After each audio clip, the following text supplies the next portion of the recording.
go. All right. So this is the pattern we're going to do today. So first thing that strikes us, all right, what is the first thing that we see? Well, the first thing we should look for is the sort of the centers. And this design is very beautiful in that it has the centers outlined for us, right? It has this center right here, right? It has these little petal shapes. Right off the bat, we see that the petal shapes have a little 5-star. You see the 5-star? So that's a big clue.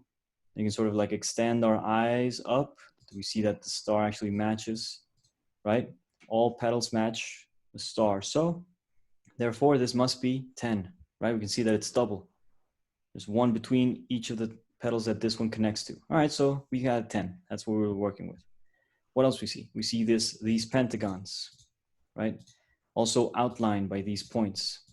Now, how do we approach this problem further? What else could we say? Well, the next thing that we could do is try to see where our circles are. Where are the lines that sort of match? And so the break point for me was actually noticing that these two are equally apart. So that is to say that we have a circle here and the circle here, they would have a tangent point right here. So that point is equally distant from these two. So then therefore this circle must be the point. Further, if we sort of connect these points, 1, 2, 3, 4, you see that there's no there. 1, 2, 3, 4, we have 8 points of a decagon. They are evenly spaced points around a 10. So we would see that the other two would have to be somewhere around here, right? No, one would be here actually, and the other one would be here. That would complete the 10. So yeah, you know, they are not touching. These decagons are not touching. So yeah, we'll see further a little bit as we go along the way. So yeah, this is the pattern. It is in Humayun's tomb in Delhi in India. And I think it's very beautiful, like the decoration. So it's pretty big. And so yeah, keep an eye out for the centers here. So I'm going to show you my module. All right, so my module, as you can see, has 2 centers. Now, how many centers does the one that we're going to do have across? Right, that's the question we got to ask. So the full panel has 1, 2, and 3 centers, right? Mine has 2, which is why when I have it like this, it looks incomplete because I'm missing 1 more. But, you know, in order for size, in order to fit it in my tracing paper, you know, that's just a sacrifice I was willing to take. So we're going to do the module, we're going to do the unit, the motif in a bigger size than what will be the final thing. Now you can take the lesson that we're going to do and then apply it in order to get the full pattern, right? So we're going to take out our piece of paper. Now we're going to do the pentagon. We usually do it one way. Now we're going to do it a different way. We're going to try something new today. Are you guys ready? So first off, we got to fold our paper in a square fashion. Do not fold tough. What you want is just to have a little outline there. You just want to make your corner a little spiky. You know, make sure that you're at the corner. That's one. And then just make sure that the other one is also. So how do we make sure that this is actually a straight line? I'm keeping an eye out for this edge touching. And then I just sort of, I go from here. I take my finger up, make sure that it's still touching the line. And then I can take from that point and just take it the other way across. So that way I fold the least amount. As you can see, this is not folded. However, I have established that this is correct because all the other edges are touching the ground, the floor, the base. So I have my point. Now I'm going to fold the paper in half.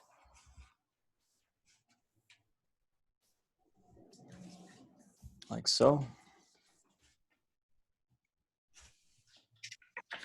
Now, any questions, you should unmute yourself and ask me because I'm more focused on the paper than I am on the chat. So if you got any questions, anytime you want me to slow down, repeat a process, you let me know.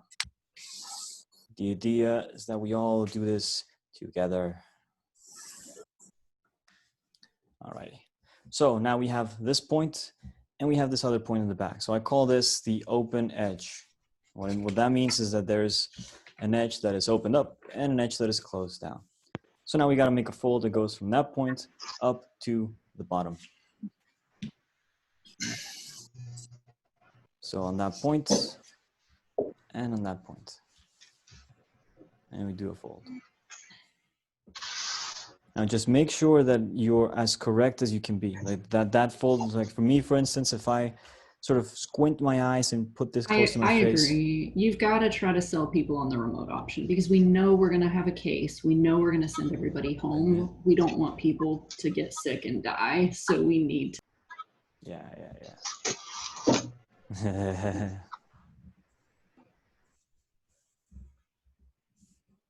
Yeah, there is that option, right?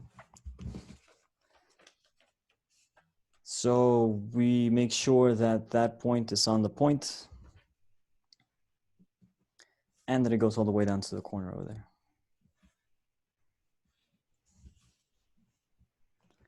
So once that's established, now we have this left over. And now we take the leftover edge that we have here and we put that onto the folded line, like so. And we fold, not the whole line, we can just fold a little bit like around there. It should be fine. As you can see, it will not match the edge of the fold of the half. That's fine. Now we can take the whole thing, we can unfold the whole thing. We should have something like this. Okay. So this is the side. I did it on this side. You could have it on the other side. It could be mirrored. Doesn't really matter. What matters is just that you can have this point. You got to see this line. All right. So now you're going to fold another half like so. Another line like so.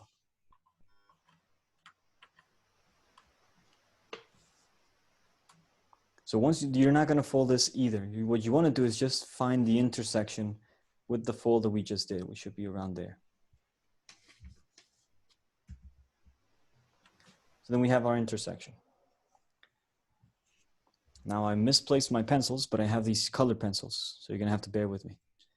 So now that intersection, we want to shoot a perpendicular through it. So the reason, well, sort of the logic around what I'm doing right now is that both folds that I just put in are valleys, right? On this side of the paper, they are both sort of coming in towards me, right? They're valleys. So I'm going to turn my paper over, and the perpendicular I'm going to shoot is going to go through it, but in the opposite state, right? So I'm going to, that's why I turn the paper over. So if it was, here's on my left-hand side, but you know, when I marked the point, it was on my right-hand side, right? So I turn the paper over, and now there's the point again. And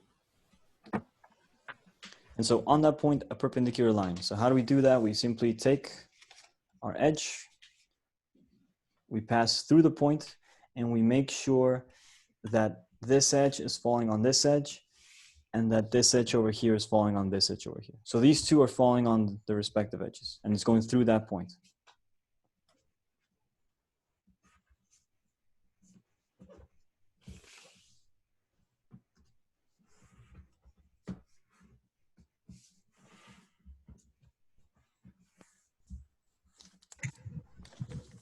Please repeat the step. Excuse me? I think some people are having trouble hearing you. It's on the really? chat. Let me see. Okay. Let me see. You hear me now? Is that better? Is that worse? Is that better? Yes. Much better. Much better? All right.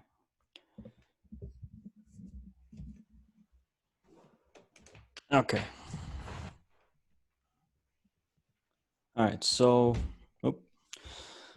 we have this intersection point of this triangle, right? Everybody got this so far? We got this point? I'm gonna any silence, I'm gonna take it as agreed. All right, so we're gonna shoot a perpendicular through that point, which means that these two edges are falling on these two edges and going through the point. Now, the reason why I do it opposite is if I'm correct, these lines should intersect like so, like they should react to it. You know what I mean? Like that's what happens when opposite lines intersect. So two folds are valleys, two folds, and one fold is mountain, and it does that. So if it's interacting properly, that means I'm correct because it's going through an intersection, right? That's why I do that. All right, cool. So I'm right. I'm correct. I just checked. Now I'm gonna copy this same distance. I'm gonna copy it on the other side. Okay. So what I'm gonna do for that, instead of repeating all this process and whatnot, I'm just gonna fold it in half with this folded in, like so, fold it in half. And as you can see, there's this faint edge on the back there. You see that? Well, that's what I'm going to base it on. So I'm going to fold that back. I'm just going to make sure that, you know, it's falling on itself.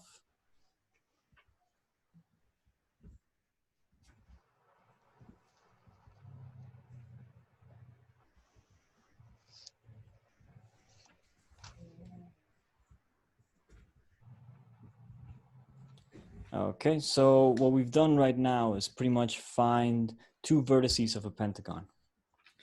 These two bottom points represent the bottom vertices of a pentagon.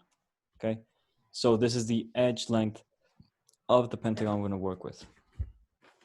We're going to open these two up like so. All right, now here's what we're going to do. We're going to do a fold that originates from this point, and we're going to take this point and put it on the edge of the square. So here's how it looks. This point right here, the bottom of it, is going to touch the edge of our paper. Not a square, the paper. So I'm going to put it on the edge of the paper, but I'm not going to fold it yet. You see how it's touching there? Huh?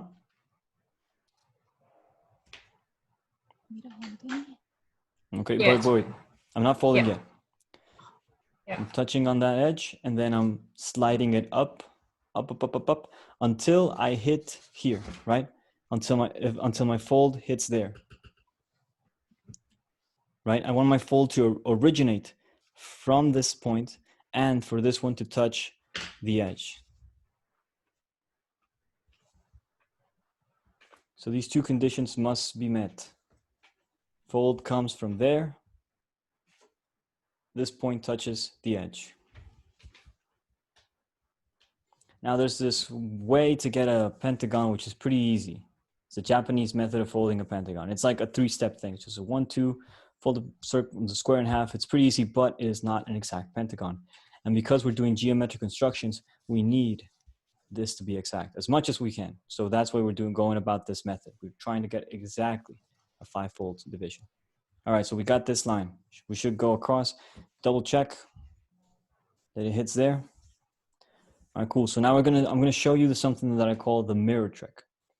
Okay, so the mirror trick requires you to sort of abstract in your mind, in your mind's eye, what lines are doing.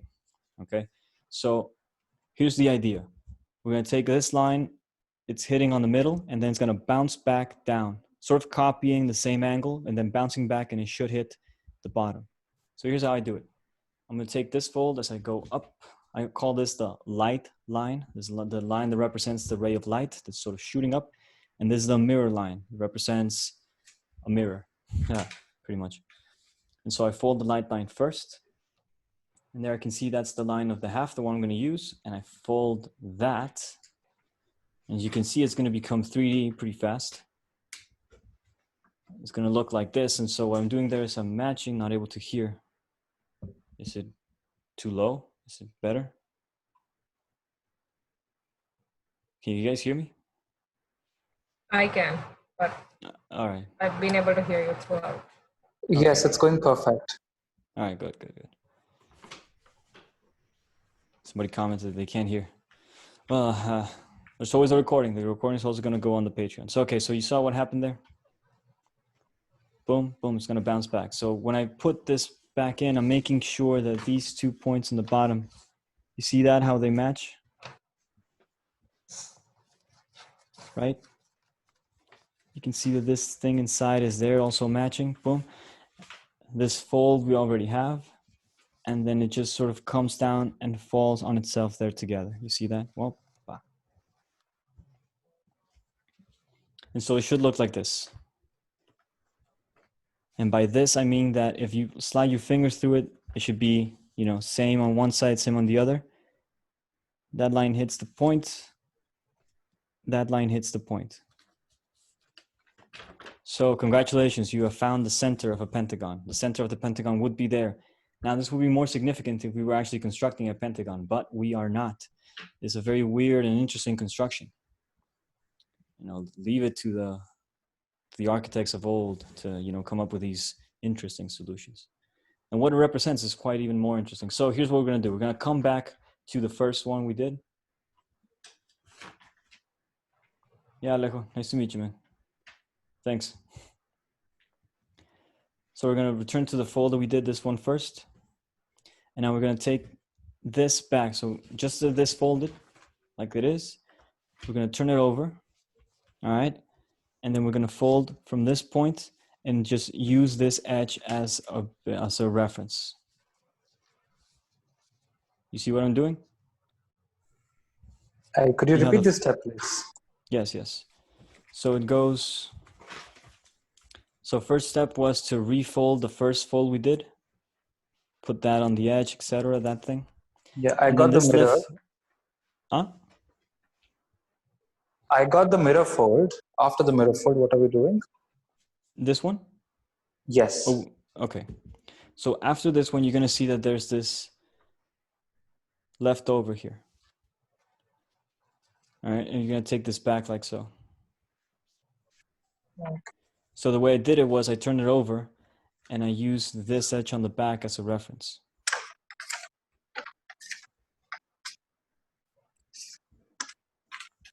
Okay.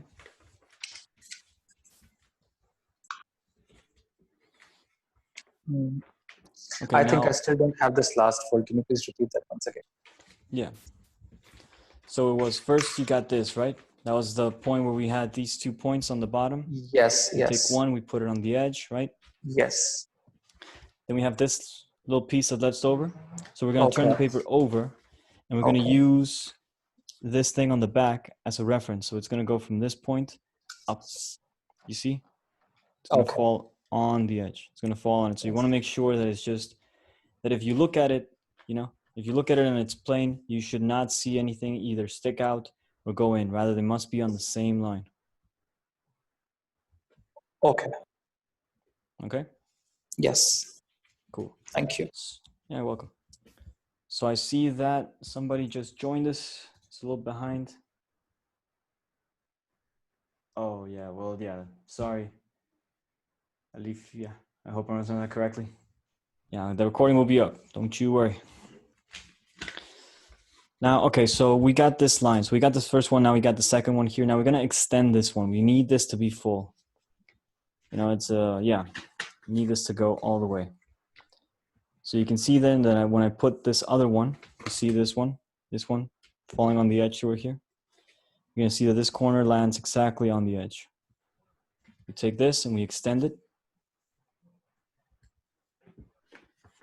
Pretty much that, because we only have, because we did the mirror trick, it gives us only a partial fold. So now we just extended it all the way. All right, so here's what's next. You know, if it gets confusing, you let me know, because I know that rotating it, like, it looks one way here, but then I turn it over, and then it's like, wait a minute, right? So here's the trick now. There's a point where this folder we just did is hitting, right there. I'm going to leave it folded so it guides me. But now the idea is that this new folder we just extended has to fall on itself and hit this point. So it goes here. Make sure that it hits. Goes there. Oh. And I extend it.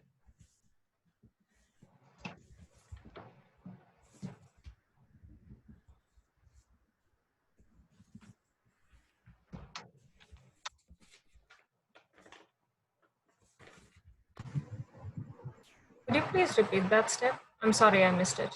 Oh, no, you're fine. So the idea now is for, let me see. Yeah, one little thing and it's really, really way off. It's interesting. So the idea now is to use this that we've just folded back, right? We folded this back. Yes. And now we're going to draw a perpendicular line. So for a perpendicular line to come about through folding, we simply have to put a line on top of itself. So that's why when we did Yeah, I these on the understand bottom. that. All right, all right. Yeah. So now we're going to do this line. This is the line we're going to do a perpendicular. You can even see it at the cross. Yeah, I see that. Okay. So now we have to do a perpendicular line that hits on where this line hits on the edge. Now the logic of that is that right now we're constructing an edge of the pentagon. Right? Because what we did was we took the edge of the pentagon, put it to where it matches the edge, and then since the edge of a polygon, of a regular polygon, is always perpendicular to the apothem. The apothem is the line that goes from the midpoint of the edge towards the center. Yes. So therefore, all right, we got it. All right, so now, That I didn't understand where the corner is supposed to touch.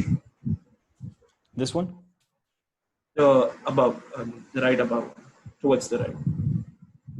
The corner of this. Yeah, the diagonal line which you folded right now. Where does This the? Yes. okay, so the idea is that this line that we have here, this line that we extended, has to fall on itself and also touch this point. So when I fold, I make sure that it's touching on where this line is. You can even, like, if you wanted to, you can even turn it over, you know, if that makes it a little bit better, right? Because then you can see a little bit more of where that point is, right? So it's not necessarily. It just should fall on its own, right? Yeah, this one falls on itself. Okay. Falls on itself and hits the corner there. So these two are touching, right? This line is coming on. And so we want to make sure that the next fold that we do is sort of continuing so that they're together and that it's going through this line falling on itself. Now, if we were so inclined, we're not right now, but if we were so inclined and we sort of copied these two folds on this side, we would get a regular pentagon. But we're not right now. What we care about right now is this point right here. So it's where the vertex, right, the perpendicular that we shot from the vertex hits the line that we just folded for the edge of the pentagon. That's the landing site. Okay? So on that point, we want to draw a perpendicular line.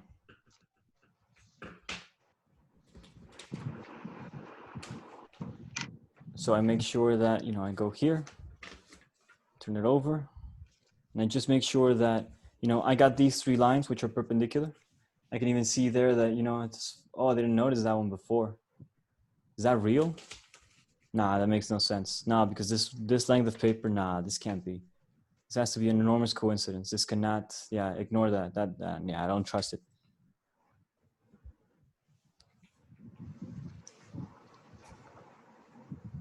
Yeah, that's a huge coincidence. Now I gotta go to the computer and see if this one, because this is a letter size paper, it should not be anything special. And now I find that, nah, that's too crazy. I don't believe it. But yeah, but you get to see, no? At that point, perpendicular line. I'm gonna turn it over just to be sure, you know. Should look a little bit like that. So for the full panel, right? For the full panel, we need these to sort of rise up in sixes. So it's half of this. All right. So mine is a little different. Well, if you have an A4 paper, it will look a little different. Yeah. Okay. Okay.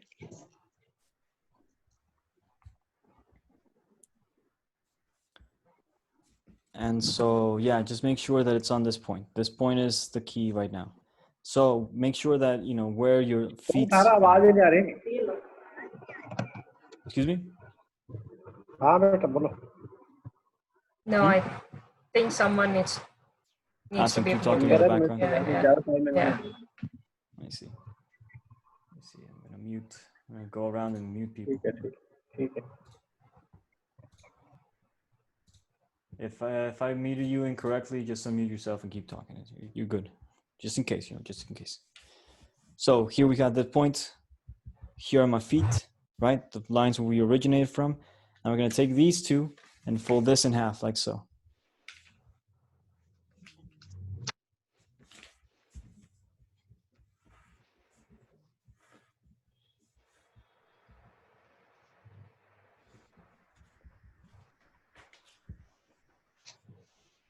Now, the new fold that we did, this one, we're gonna also fold it.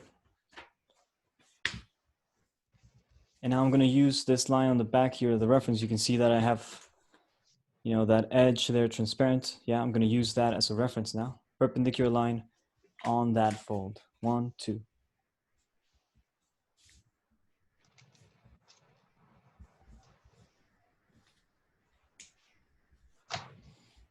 Could you repeat that step last? Yeah, so the idea now is to sort of, well, first off, remember, what we did was, all right, so a pentagon, I personally refer to it as having feet, arms, See, and I head. lost my orientation. First of Yeah, all. yeah, yeah. Yeah. So check it out. Okay. These are the This is feet. the point. Yeah, this is the point of reference. Your red mark. Yeah. Wait, let me see. Do you have your camera on? No. Okay. Yep. Oh, it's on? Let me see. Yeah, actually, I'm on 2 devices.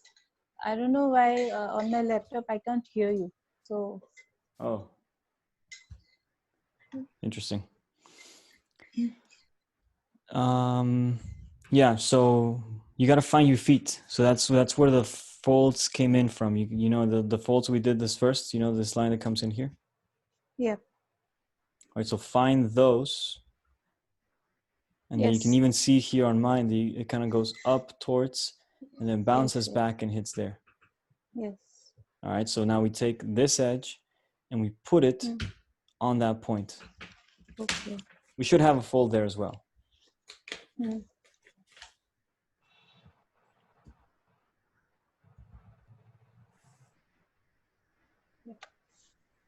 And so once we have that, you can fold this back Okay. on it. Then you can use the reference on the back there. And then to fold this back once more.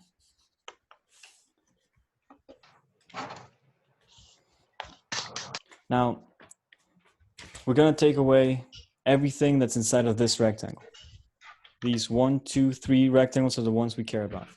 So this has got to go. Go, go, and go. We're going to cut these away. We don't need them.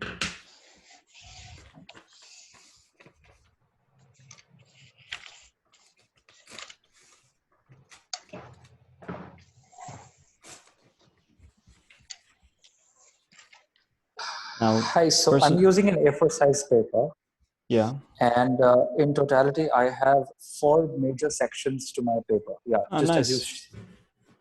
So you That's need pretty to cool. use just 3 of them. Well, for the full panel, they only use 3 of these. But you know, you can add 4. You know, you can extend it a little bit more. That's fine, if you wanted to. Although, you know, we really are going to. I think that's actually better because then you can cut away 2 and use them to like build the motif and sort of understand it, and then use the other 3 to actually try and construct the full thing. You know what I mean?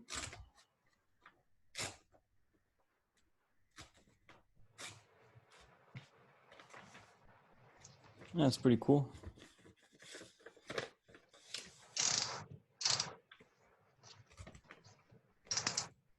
Now, I personally prefer to cut with my hands because if I use an X-Acto knife, you know, I'm bound by the ruler, which is not bad, you know, whatever. But at least when I'm cutting with my hands, I'm actually going through the fold. Or at least that's the intention. So in order to cut properly with the fold, what you do is you just slide your hands through it like this. Like one way, you turn it over. Do the other way. You cut this out.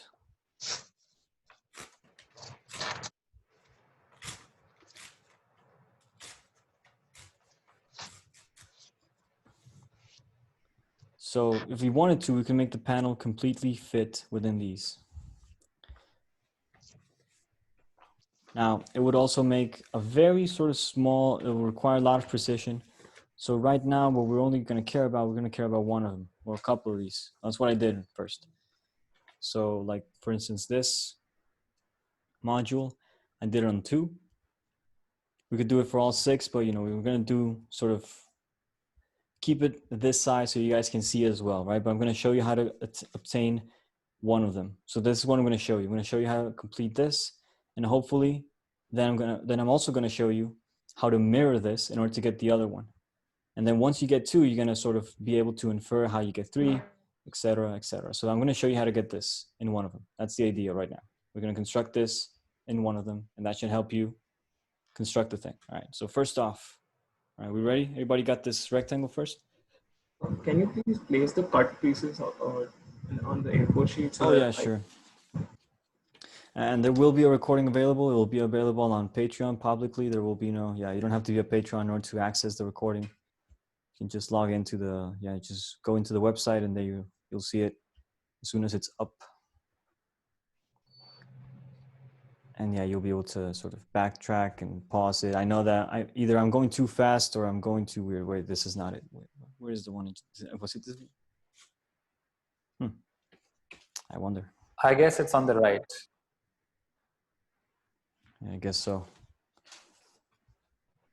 Because you cut Yeah. all three sections into different sections. Yeah, that's right. Yeah, that's true. Huh, interesting. So there we go. At least that's for me right now. That's what I got.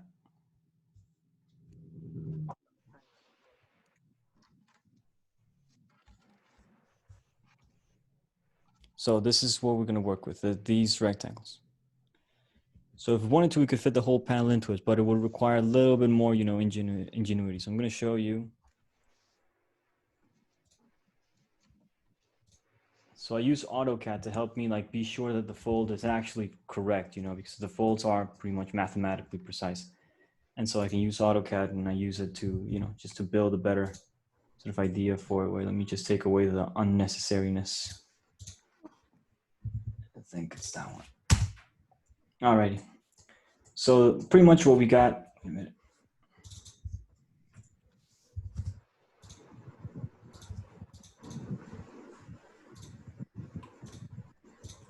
All right, this is what we got so far. This is the module right there. That's the molecule, the unit cell.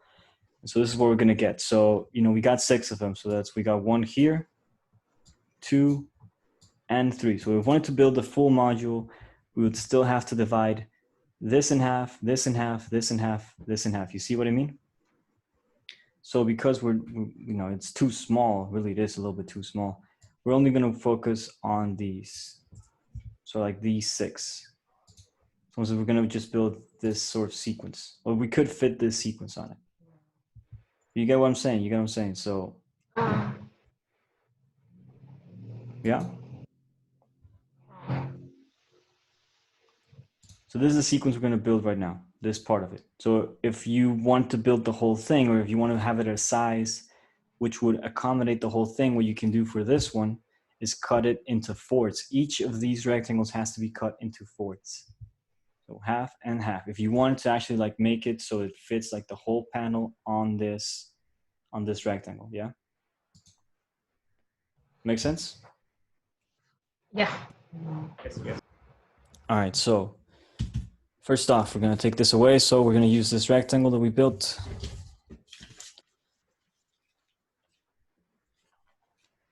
Issue that. All right.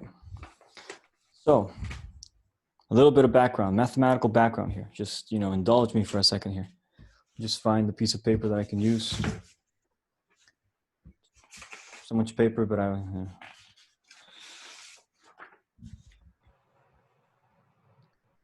you know what? Not even. No, forget it. All right. So I'm just going to tell you. We're going to cut this. We're going to bisect this angle first. All right. So we have this angle that we did. Right? They have this rule in filmmaking, show, don't tell. That's what they say, show, don't tell. So that's what we're gonna do, I'm gonna show you. So there's 2 sides of this. There's one side which is a little bit thicker and the side that is a little bit acuter. So now the idea is that we take this one and we fold it in half like so.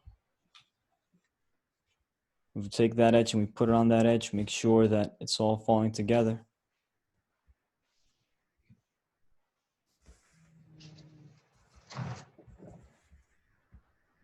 Yeah.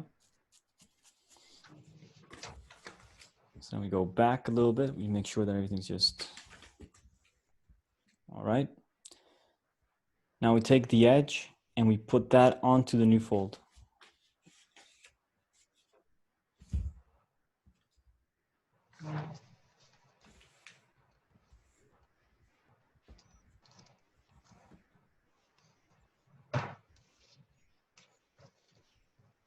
Then we have it like this, and we fold this one back.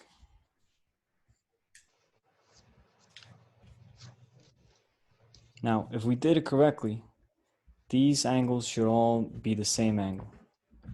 And how do we know they're the same angle? Because they are congruent. That means that they fall on themselves and they match on the edges. So mine is a little bit off, as you can see there. So mine could use a little work, but I'm pretty much too deep right now to go change it, but this should be the test of fire right here. Yeah, you can just modify it a little bit, make it nice. Repeat it once again. Like, how did you? So what I did was, first off, we had this line here. This line we already had, right? This line we already had. We actually have it on both sides. They have a matching point there, right? So now the one on its left, for me, the one that is sort of the thinner one, you're gonna fold that in half, because there's gonna be 5 angles. 1, 2, 3, 4, 5. Yes. So if we fold 1 in half, because from here's gonna be 2, and from here down is gonna be 3. So when we fold 1 down, then now we have 4 left. 1, 2, 3, 4. And 4, we can find the half of it, right? So now we take the edge and we put it on the new fold, right? You see how that's falling on the new fold? And then we can simply take this one now and we take it back like so. And that should fall on the edge there. 1, 2, 3, 4, 5. Everybody good? Yep. Yes.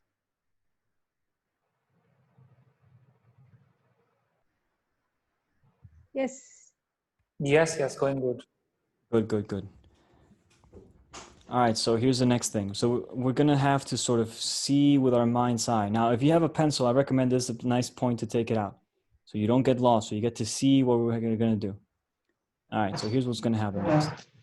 I'm gonna outline a deck again. So we're gonna take from when this angle hits on this middle line, I'm gonna draw a line. I'm just gonna draw from there down.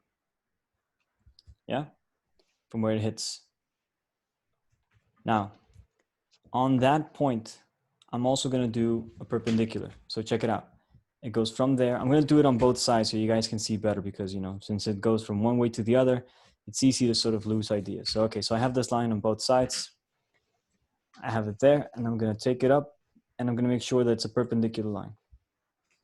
So this line is falling on itself. You see that? Falling on itself. And hitting the point. And I fold that all the way across. 1, 2.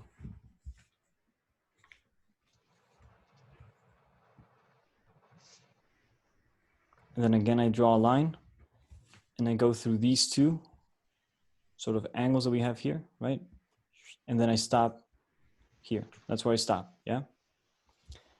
On that stopping point, I'm gonna, again, do it on both sides. We're just gonna draw these lines in. Where it hits, also a perpendicular line. So this one is gonna fall on itself. You're gonna see that there's several matching points. For instance, you can see that the corner is falling on this intersection. Over here we have this intersection, right? So let me fold this down like so. And we also draw this line in. So we have that this is a right angle, right there. Sorry, This could is you a just right start angle. from that Let me first, just like 1 second. Yeah? first perpendicular again? Okay, so first perpendicular was, first we make sure that we have the 5 angles. 1, 2, 3, 4, and 5. Yeah. Okay. So now we draw a line from the half line we have here. And where it hits, that's where we draw the perpendicular line. You see that? Hits there, and then I draw a perpendicular. How do I draw a perpendicular? Line must fall on itself. This one. Whoop. And you can even see that it actually has a landing site, I called it. But more than landing sites, try, because there are inaccuracies that could pop out. So what you want to do is actually just mind your construction. Pay more attention to the line being perpendicular and originating from the point of contact, more than the landing sites. If you're doing it perfectly, then you should see the landing sites. But the fact is, nobody's perfect. Or nothing is perfect. This is just, maybe in God's mind, everything's perfect, but we're not in, I don't know. It's weird to explain that, but yeah, that's the way it is. So you can see that how it goes, right? Boom, boom, boom. So it's a very beautiful thing because we can actually see that the extension of this star will hit there, right? Yeah. You can see that the extension of there will hit there. If we extended this, we can actually match it, right? Okay. So we're going good. We doing all right? Yes, good so far. All right, good so far. So now. Oh, second one. Please repeat the second perpendicular. I couldn't do it. Yeah, okay, so second perpendicular was, well, we draw the first perpendicular and then you can see that I drew the line that goes through two segments, right? You can see that the one is partial, one segment. Next line is two segments, 1, 2. And so next one will be two segments as well. So on this point of contact, I take my corner and I put it up to make sure that it falls on itself. And then I can draw the line in. Get those 3 lines in.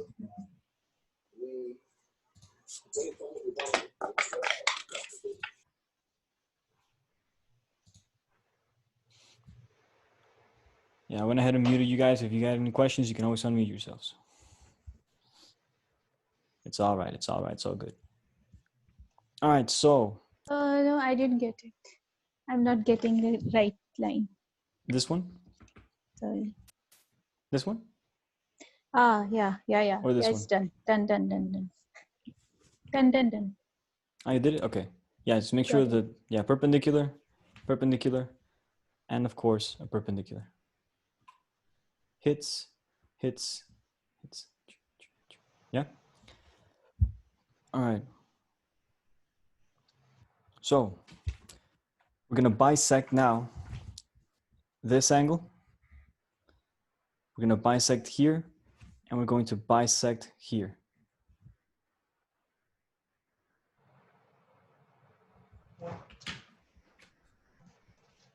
Although this one is not strictly necessary. What we do need, what is necessary is this one. This one is strictly necessary. So we're going to do what I call the double mountain trick. So here's how it works. I'm going to take this edge of the decagon, because this is a decagon. I'm going to take this edge of the decagon and the line that goes through that point towards the center right here. Make sure that both of them are mountains. You see how the fold is going inwards, mountain, right? Mountain. And then I'm going to sort of put my finger between, make sure that, it's going through the center there. And then these two come into contact. 1, 2.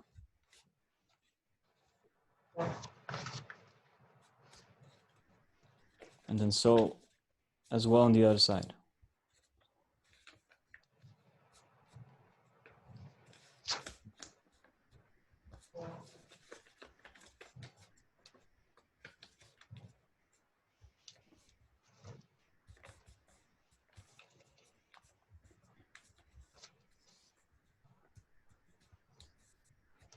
Yeah.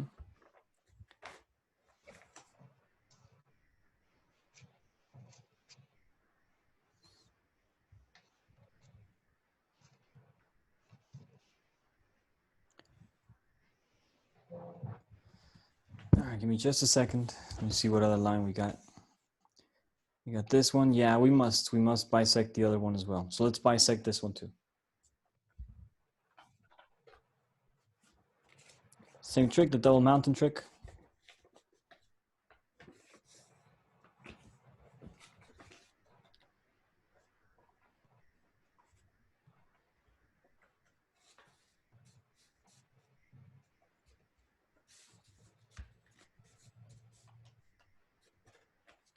Which is the angle that we're bisecting now? Yeah, we're bisecting on this point. This is our point of contact right here. Okay. So we've done 2 of the angles on the inside of the decagon. That's right. We've done this one Yes, and we've this one, done but they this and we've done extend the other outwards as well. Okay, so we just need to extend the lines outwards. That's all. Pretty much. So this one goes up as well. This one goes down here as well.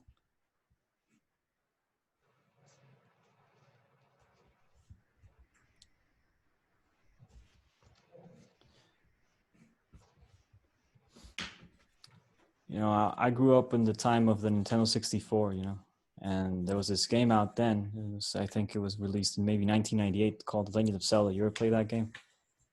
Well, I don't know, it's a meaningful game, you know, it made history and whatnot. So whatever, it's very musical. There's a lot of music in there. There's one song that every now and again pops into my head. It's called The Song of Storms. And in the game, whenever you play that song, it makes it rain, even if you're inside. It's very melodic. I don't know. It's like a trance thing. It's nice. I recommend, if you haven't listened to it, I recommend you look for it, The Song of Storms. So I wish right now I could play that song and make it rain because this sun is killer. I didn't understand past bisected. Which point did you bisect? So this is the point that's bisecting. So all the origins are going through here, this point. Okay. Okay. So now we're bisecting inwards towards the decagon. So it's the angle that makes the decagon the edge and the angle that goes towards the center of the decagon. This is being bisected here. Yeah, bisected this way, and this one is being bisected towards the other way. So you can see that it's going. Can you show how to bisect the second one? Yeah, so we're gonna do what I call the double mountain trick. So we take the lines that describe the angle we want to bisect. Okay, so we have this line here, and we have the line towards the center, right? The line that describes the edge of the decagon, and the line that describes that point towards the center there. Yeah. And so both of them are mountains in the origami sense, right? Both are coming in. And so now I take that edge and I put it on the other one. Yes, So the idea being that, you know, they touch like so. Yes. So when they do touch, then I can just sort of extend that on the other side as well. Because there's going to be two mountains on the other side because they have a mutual intersection, right? Because I think that these are called complementary angles. Nah. Are they? No, they're not. Complementary and after. No, they're not. Don't listen to me. But yeah, there's just two lines going through a point intersecting. And we're sort of finding the bisection of those two lines that go. They're not complementary. Yeah, no, it's ridiculous. But what is true is that because they have, you know, they're equally apart, and we sort of divide through them, you know, it's going to be the same on the other side. So match, match, matchity match.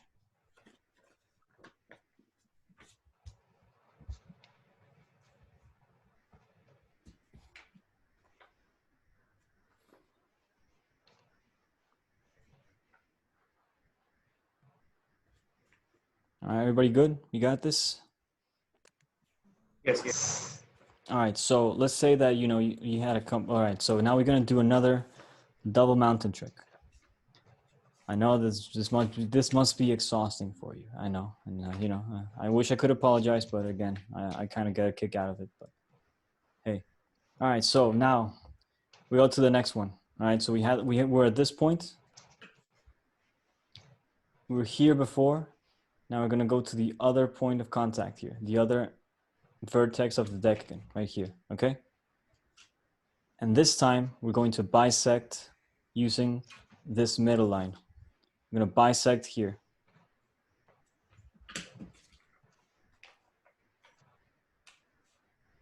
So again, we take these two mountains, mountain, mountain.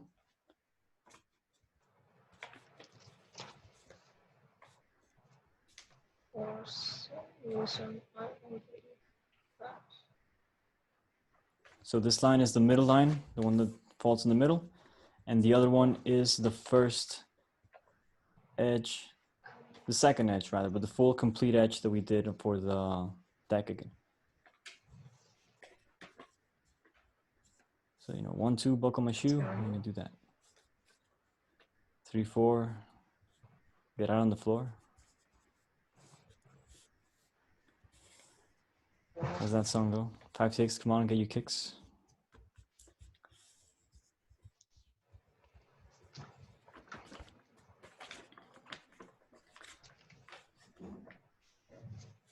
All right, so let's say in an imaginary world you had a compass near you. Let's just pretend that there was a compass near you right now. Well, if you took out your compass and you put your center here and you did this radius, you would pretty much crack the code. This is the radius of the pentagons inside of the pattern.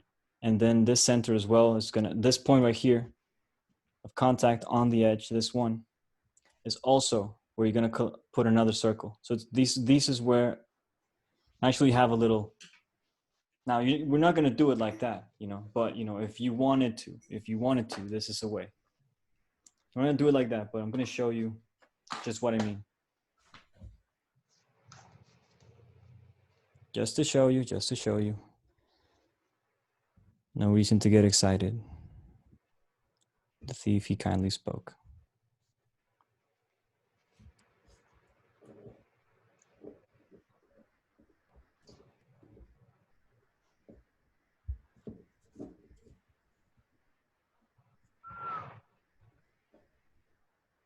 I'm not that good with the compass and the straight edge, but hey.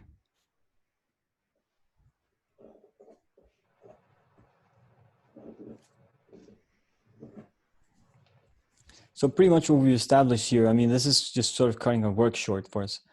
But now we got to draw a pentagon inside of this circle. Now, this is a little tricky because we're actually using tools. So, not in the spirit of what we're about right now. So let's go more in the way that we're going about right now. So we're going to do this half, and we're going to fold this line in half like so. Everybody got that one? So again, remember, we're only working on this single little rectangle on the bottom there. That's the focus of our work. Everything is sort of confined to this little guy. Everything else is just going to sort of consequence on it. This is where we're drawing on our thing. So now I'm going to fold this in half. Now I took out the compass just to illustrate a point, just to make a point. But see, here's a fun little thing. This line that we folded in half, this new line we folded in half. Here, look at this. The intersection of that midline with the radius of the decagon have a perfect matching point on the radius of the circle that we established. You see that? So we don't need the circle. We just need this point. Yeah? Okay. So on that point, we gotta draw a perpendicular line. It's gonna be my motto. All right, so here's what we're gonna do. On that point, we go up and we bring it down.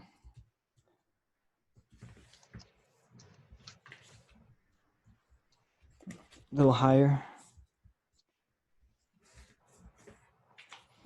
I want to make sure that it goes through the intersection. The intersection of this middle line that we have here and the radius of the decagon, yeah? Oh, this must be very confusing. I can just see it, but I'm gonna take out another color right now because we've actually drawn a little bit of the pattern.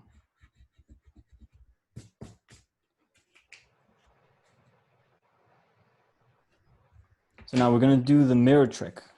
This might be a little daunting if it's your first time, but fear not. All right, so we fold this line that we got. Yeah? I'm gonna turn it over. This point is the point that I drew all those circles in. This is the focal point. This line that goes through it is gonna be the mirror line. So it goes in like that. I make it spiky on the corner, and then it falls. And it falls on the edge. Could you please repeat that step? Yes. Yeah, this is the tricky part. So it goes. First one here at the intersection, right? We went up, right? right? Okay. Then we turn the paper over. All right. Now, this line that we have here, it's extending towards the edge, towards the end, that goes through this point, the center. Now, this point, just to be Yes. sure, that's the center of here, right? So now we fold this line, we fold it back like so. It's gonna hit there, but it don't matter. We take it in like so. It's gonna become 3D. This is gonna sort of lift up. And then we take this, we make it spiky. Notice that I'm going towards the corner of the paper, and then this one falls on this edge.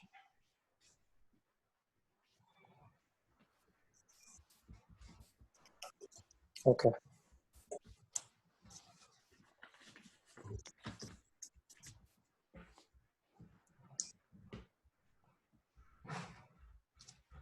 So now I'm just drawing in the sort of the pentagon shape that we're gonna get.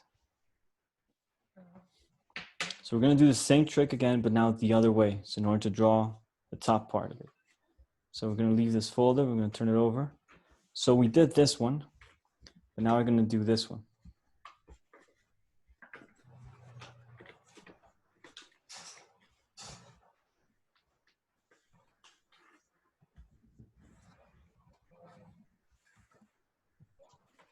Please repeat this one. Yeah, so it was like this. Yeah. So the first one we did was the one that went out. This one we already have, like so. Yeah? Yes. So now we want the other one, This one. there's so many lines, so that's why it is. Yeah. That's the thing about this Islamic origami thing. It's just an exercise and being able to manage all these things in the air. Okay. For the earlier one, for some reason, I had a pre-existing trace, the one we did in the previous step, but I'm not able to get this one. So we're pretty much using the bisectors. Bisector. We're using the bisectors of one. the inner decagon here. Yes. So those are the folds that are sort of, if we turn it over. Can you just show this step again? Which one am I tracing? Yeah, okay, so you can also see it in this way. You can see that it goes there. See that it goes there. Up. Yes. And out. So you can see that there's a 5-fold center there, yeah? Yes. So we folded this back, and now the idea is to use these two that are connecting with it in order to mirror this edge length. So you can see that when I copy this, I'm pretty much just then getting here. So you see what I mean? I'm limiting my pentagon based on this.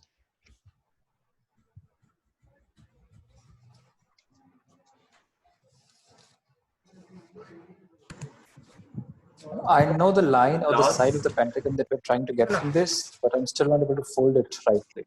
Yeah, I can see it in my head. I can't hold it. Could you so just show this? Yeah. Yeah. Okay, so I think if you show the last step. here, let me see. How can I explain this another way? So do you have this one folded back, right? We have this, right? Yeah. All right, so take a pencil and draw these two lines in. These two. Yeah, I have those. Okay, perfect. So now, if this is folded in a mountain, does this fold in a mountain as in it's folding backwards? Like Yes. So? All right. Yes. So those two lines that you drew in, they have to be valleys. So they have to come towards you. Okay. So it comes Both towards of them. you. Yes. Yeah, one at a time. Yes. So it comes towards you, and as it lands, you want to make sure that when it lands, this one will fall. This one will just be there. This one is already here. This fold, you can see it because it's going to the corner, right? So we must have already gotten this one. But this one, we don't have this one. And as you can see, it falls on the edge of the back there. Whoop, whoop. Yeah, I got that one. All right, cool. So then we return to Okay, where we so were, then- and now we do the other one. So the other line also, the one that we went, that goes out this way, goes in a valley like so. Yes. It falls. You can even see that I have a mark there because I already have this line. Yes. The line that I don't have is this one. And it should fall on this little bit. Yeah, I got it. Thank you. Good, good. No, I'm super sorry, but can you just do that once again? Yes. So it goes like this. So we did that fold backwards in a mountain, and now we have the ones that touch have to be valleys, the opposites. Yes. Okay. So mountain, and then this line, the radial line of this pentagon shape that we have there. Apply the valley. Extend the mirror line. I'm going to open it real quick just so you can see. Notice how the valley line extends and then changes. You see that? You see how this is a mountain, hits valley? Yes. So this is the idea of it. This is the basis of the mirror trick. You can see that it's doing this.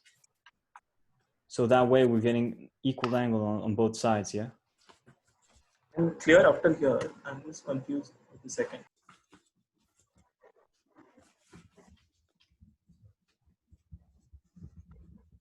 Yeah, I've gotten this line. I'm looking for the other edge of the pentagon. Okay. Yeah, my camera said, I don't want to work anymore.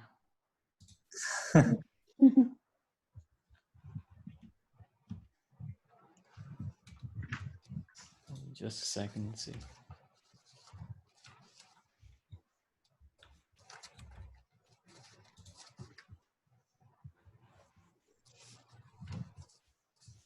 Okay, so let me just try and reconnect this thing.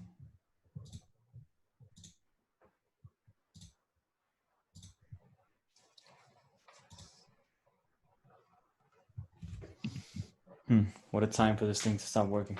Let me see.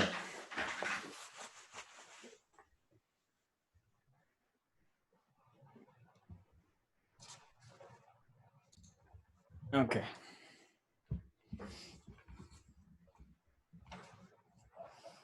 So you got a mind, so we got this one as a mountain. Now this one's coming in as a valley. You see that there's a little pentagon here, pentagon radial divisions. And now we're gonna take the lines that are touching the edge, right? Like this one and this one. And we fold each of these in a valley motion. So we fold these, we're holding, look at my fingers here. I'm holding this mountain down.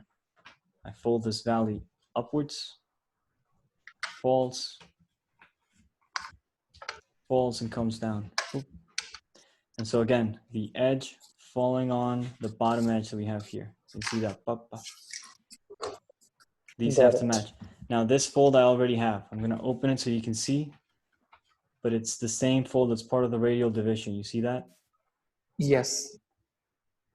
So that's what I mean by we already have it. So this line we already got. What we don't have is this one. And it's the one that complements the one in the back. And so in that way, we've pretty much just established these two edges of the pentagon. Yes, got it. Now we're gonna extend these lines of the pentagon until they hit the radial line.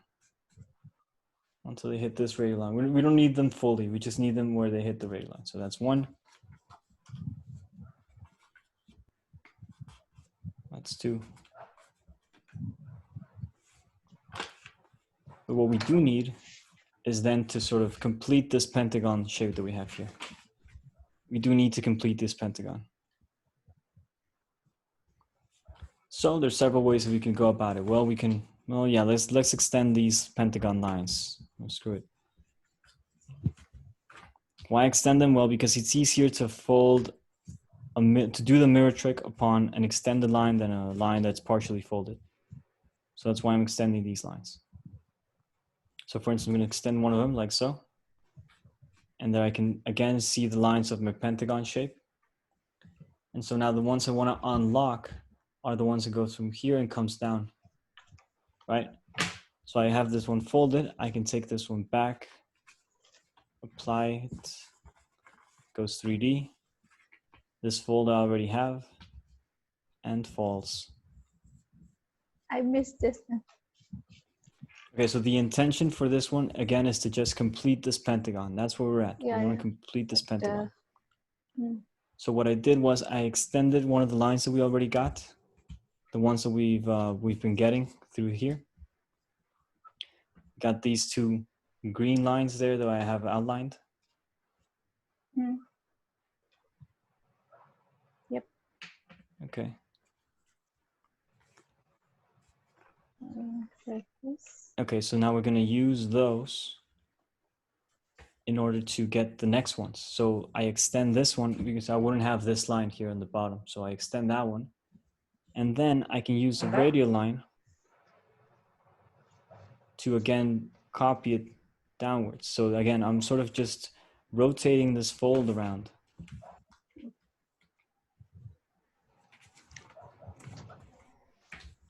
Yeah.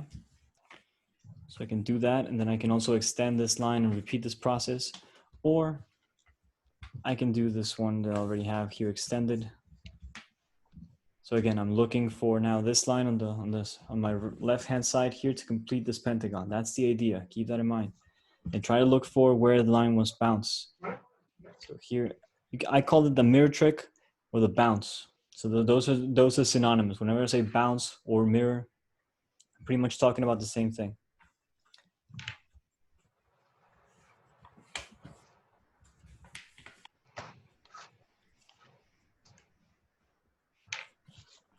Can I draw it just like that? Can you draw it? Yeah. The last one. Yeah. Do we need those lines in the Oh, yeah. pattern? Yeah. Yeah, we need them. So Yeah. this last But I mean, one, you can draw 'em. I mean, if you had a compass, you're pretty much done.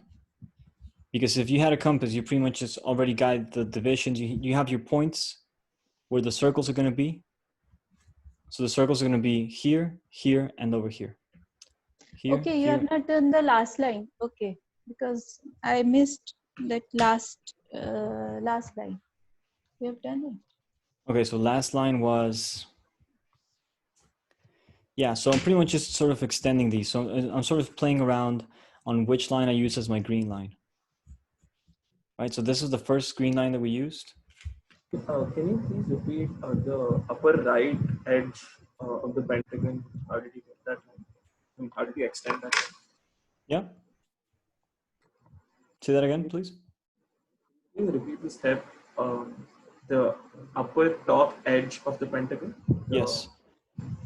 Yeah, okay, so, the first thing that we did was get these on the bottom, right? So we got these two at the bottom by using that one.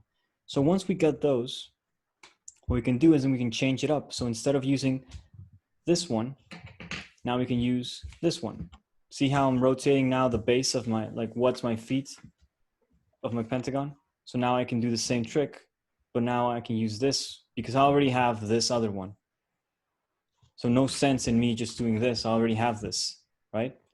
You can even do it to see that it's already there, How did you get the first edge? Yeah, how did you fold that? This one? You just unfolded it. The same fold you just showed. So the first edge that we got, this one that cuts perpendicularly to the side edge, we got through the intersection of the half and the radial 10 here. This line, this intersection, this line that it's huge, this point. Yes. Maybe get us another color for that. Let me see, I have some red. Yeah, this point is key. This point right here, that's key. No, it's so very similar to the, see, I have some black. Yeah, so there, that point is critical. That point can be achieved when you fold this in half, like so. Connecting with this Pentagon line. Yeah? I got that. Okay. So we folded that, we turned it over, and now we're going to use these lines that went through the center in order to sort of bounce that around. So 1 and 2, we did that, right? We got the bottom edges of the pentagon. Now what we do is we can extend those lines, the ones that we got, I extend them downwards, and now I can use this bottom as my reference. And now I'm going to use the same trick in order to get the one on my left, because the one on my right I already have. It's the one on the bottom, right? It's the one that we got through the intersection point that we called. Yeah. We didn't call it yeah, but you know that one. It said as though the name was yeah, but no.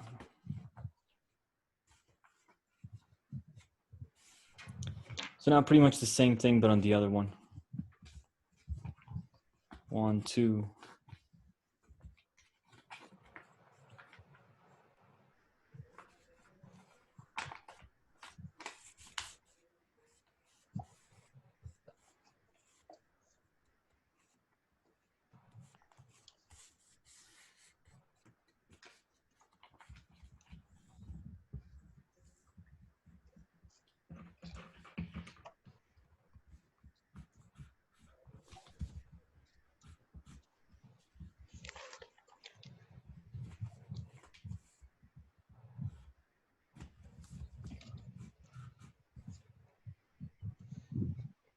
We good? Yep. Yes, good so far. All right, good, good. So now here's where it's gonna get Not interesting. really. This line is gonna come down here. It's gonna up this part of the pattern line. Where this line of the pentagon hits the radial, this partial radial here, we have our perpendicular, that's where it stops. Comes down, hits there, stops. We bounce it back so we can fold this line. Just keep an eye out. Where's the line? That's my line. So I fold it. Where's my line? There's my line. Up. I do the valley on that line.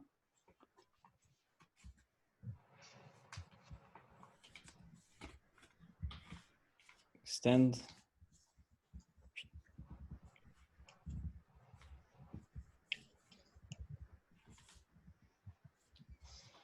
You can even see it's going to be a perpendicular one.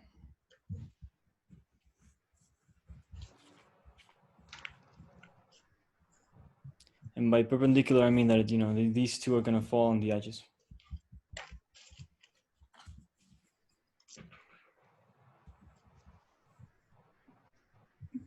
Which So is the new line that you've gotten right now? this one, the new line is, as you can see here, the pentagon is coming down. Yes. Where it hits the radial line of the perpendicular here, this one. Yes. I bounced it on that. So I can fold the pentagon first, the pentagon line, and then I'm going to use this line.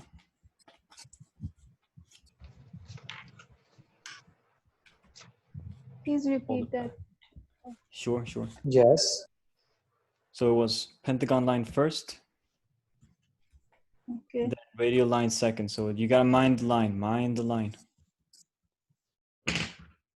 This line where it bounces off of. So boom, hits. Here's my line where it bounces off of. So I fold that line that it bounces off of.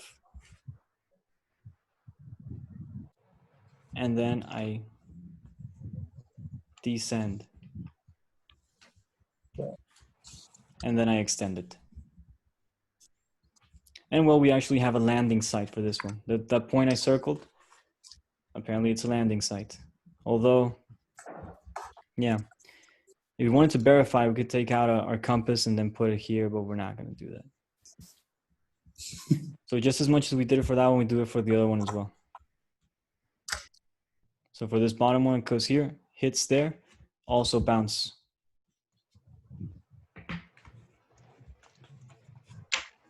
Are we trying to achieve another pentagon out of this? We're not achieving another pentagon, rather we're sort of doing these shapes here. Although it will extend to another pentagon actually. Yeah, because this one's gonna come down toward there, hit. This one's gonna come down over here. We still don't have the rest of the information over there, but we sort of, you know, you get the idea, right? Not getting this. So first thing was to extend the pentagon line, this line, Yes. until we hit the second line on the division. So it goes line 1, line 2, yeah? Line 1, line 2. As you can see, the Pentagon line comes down, hits line 2, and that's where we want to draw a perpendicular. Now you can either mark a point and do a line like this that goes just a perpendicular line. That will be better. Yeah. Or, you know, you can do the bounce. No. No, she says. And it's it's a matter of choice. So for instance, like try and see this pattern. So here I'm going to show you another thing, for instance. Notice we have a point right there. Do you remember this point, the center focal point I talked about? Well, we don't really need to do a mirror. What we can do is just mine that point and do a line that's falling on itself. This line will fall on itself. See that? And it goes through the point. And so will this one. Why? Well, because, where's my pencil? This is also a perpendicular line because it's also a pentagon. See that? So all these are perpendicular as well. Make sense what I'm telling you? So because all these 5 are perpendicular, we can use the radial line, that is the line that goes through this middle point, this perpendicular, in order to draw the pentagon in. We just have to mind the intersections with these radial lines to sort of draw it on it. Does that make sense a little bit? Mansa, thank you for joining us. Thank you so much for having this. I'm glad you enjoy it. I'm really sorry I have to leave, yeah. No, don't worry. The video will be up soon, and yeah, you can check it out, complete it. Thank you. Yeah. You're welcome. Have a nice day. You too.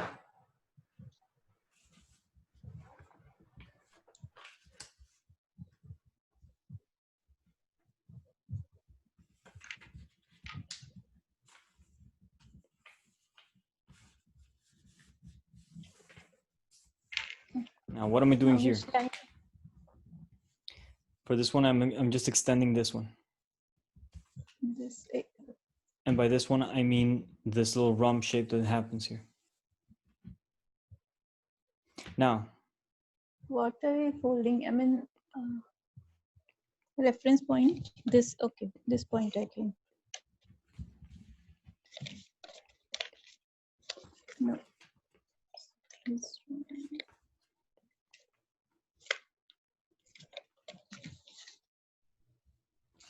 you got it? I have. Could you just What's repeat the the last reference point side of the first? rhombus? Yeah. Yeah, the last side of the rhombus. So it's this one, isn't it? No, Or not no, this it's one, this the one. other one. Yes, this one. So what I did for that one was I used the bottom in order to get it, right? So the bottom edge here that comes down where it hits, that's where it's going to come down. So let's see, I found that the perpendicular was for this one. So it's a parallel to this one. So this one and the last part of the rhombus, these two are parallel. So therefore, they must share the same perpendicular. So this line will fall on itself. That's why sometimes I prefer to use the mirror trick for these kinds of things. So because I can just sort of focus in on 1, 2, and just like a move. Instead of sort of matching points, you can do a move 1, 2, bah, right? 1, 2, bah. Please don't go so fast. Oh, sorry. Yeah. Can you just take me through the last step once again? Yes, so it's the bottom of the pentagon. Okay. So I fold this first. Yeah, you fold this first. Okay. Now, this line that we have, it's the second line of the radial division. So again, notice Yes. it's on this corner of the division. So line 1, line 2. Right? So line 1 is the top one, line 2 is the next one. So Okay. that line you fold in the valley motion. This line gets extended like so, and it falls on itself there. Okay. Okay. Thank you. Just a second, because these headphones run out of battery.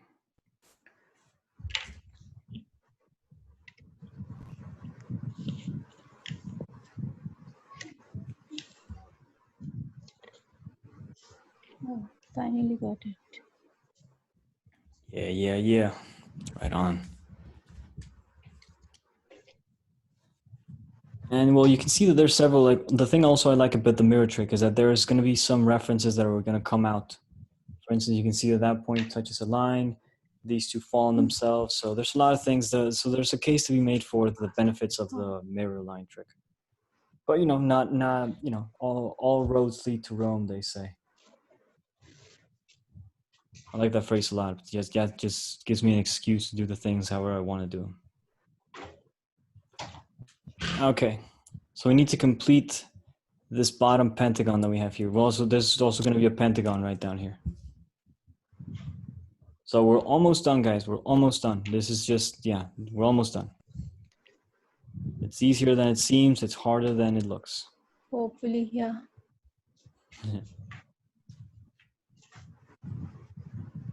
So we do this new one that we did here.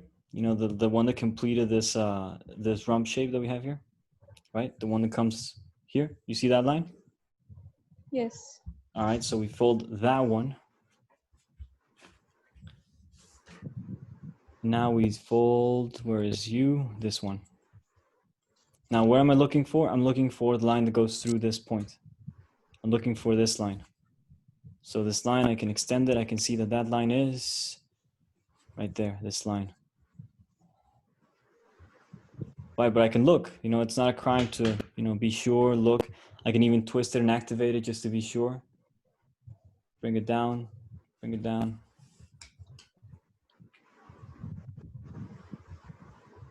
It's gonna match my corner, go up.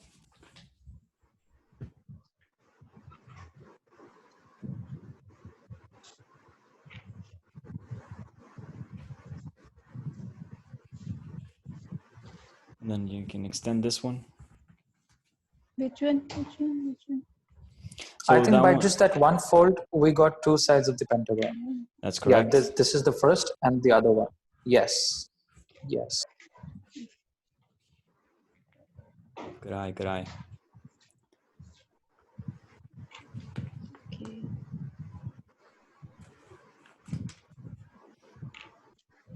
Also, it's gonna hit these. Wait a minute, where is it? This one needs the one that goes down there, and this one does not go all the way down. So this one might be a little bit off. So let me see.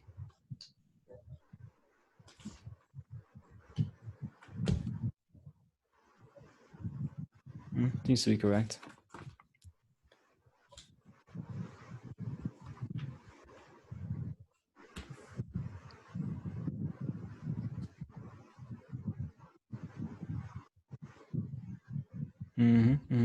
Okay. Yeah. So we pretty much have to, we completed this pentagon. Now we got to complete the rumps. So we got this one comes down there. This one comes up there. Everybody see that? So now these two green lines are located also on a radial division. So now they got to bounce back in order to complete this rump. So you don't want us to complete, we're just working on the smaller rectangle, cool. Excuse me? I was just confused about the bottom pentagon, but then I realized we're working on the smaller rectangle. Well, for the bottom pentagon, what we still need to do is then use this middle line in order to bounce it back, because in order to complete it, we still need, I'm going to just do that. So I can use the line of the bottom pentagon, this one that we just did,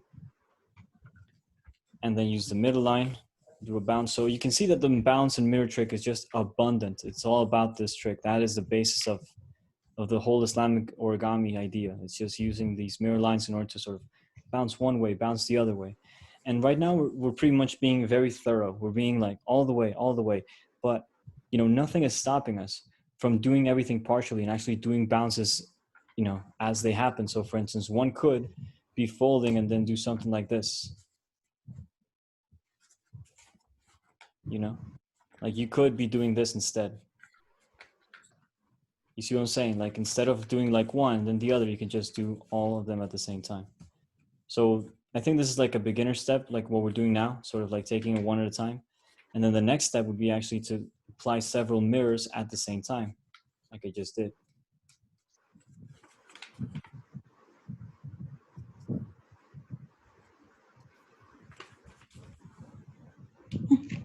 So yeah, so we're sort of, we're evolving, we're growing, we're seeing.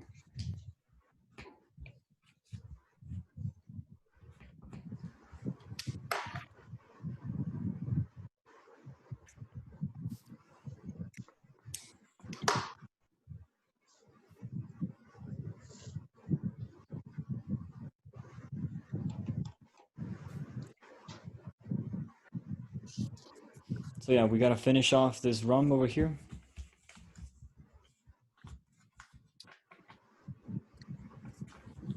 So that's one line. This one's actually going to go all the way to the edge. And now we got to get the bottom one. So again, bottom pentagon line. Be sure where it is so it's there.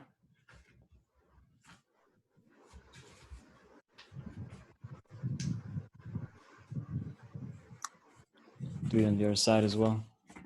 Maybe it's easier.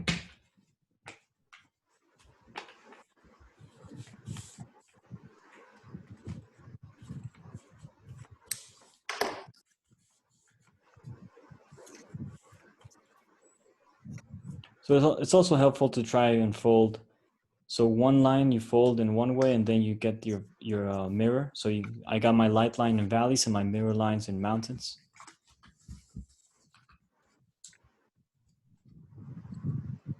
And so the interesting thing then would be to try and find sort of corrugation effects or something like more origami terms, you know, in order to find new relationships. That would be the next step.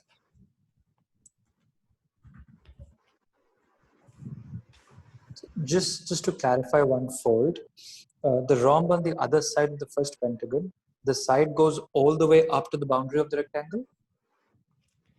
This one? No, the other one, the other rhombus. This one? Yes, the upper side goes, the edge touches the edge of the rectangle? Yes, it does. The smaller edge?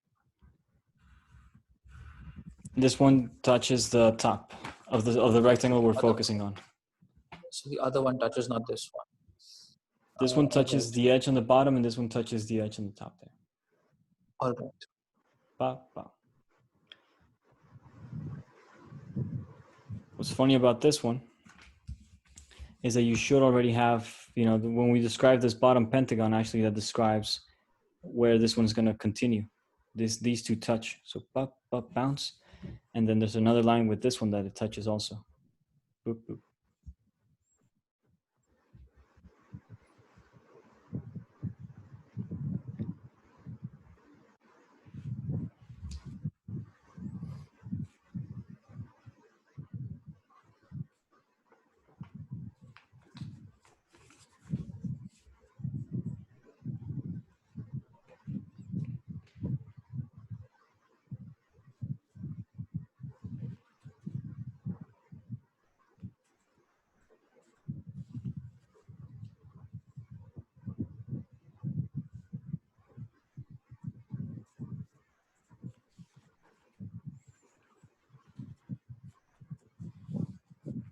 Now for the next one,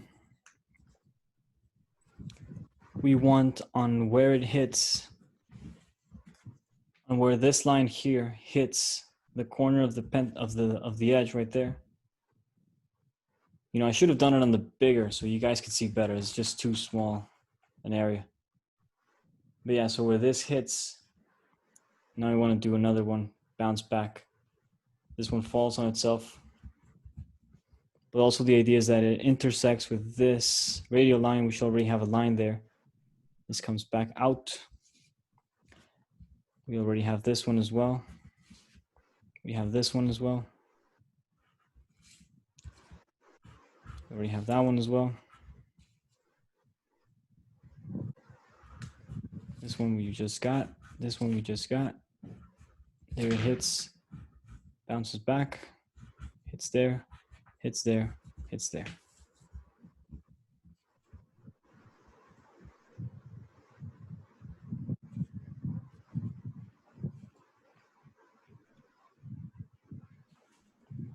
So now all we're missing is the top portion of this thing.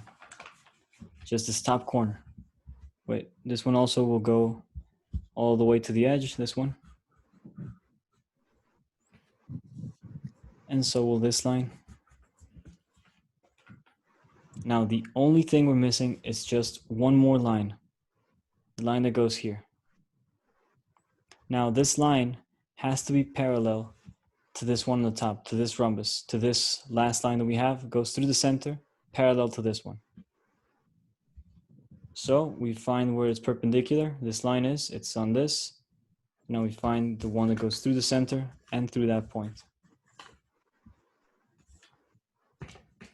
Everybody okay up to here though?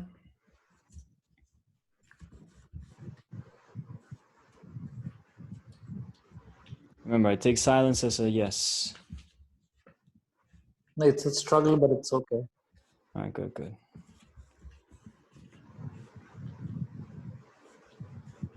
It's an everyday struggle.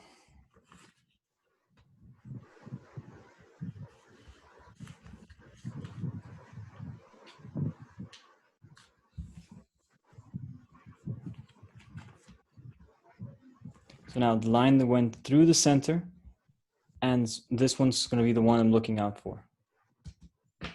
Because these two right here are parallel. This one and this one are parallel. And so I just sort of fold a line that goes through the center and is perpendicular to these two.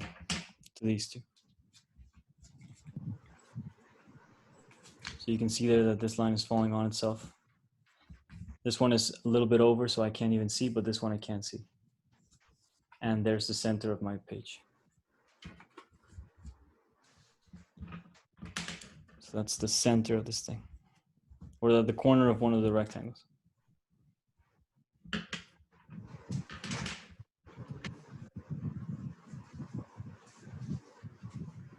Now one connects to the bottom of the rectangle, to the pentagon, sorry, and then that's it.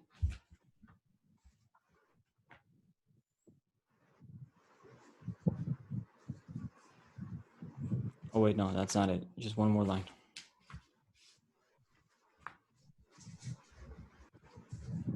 There we go.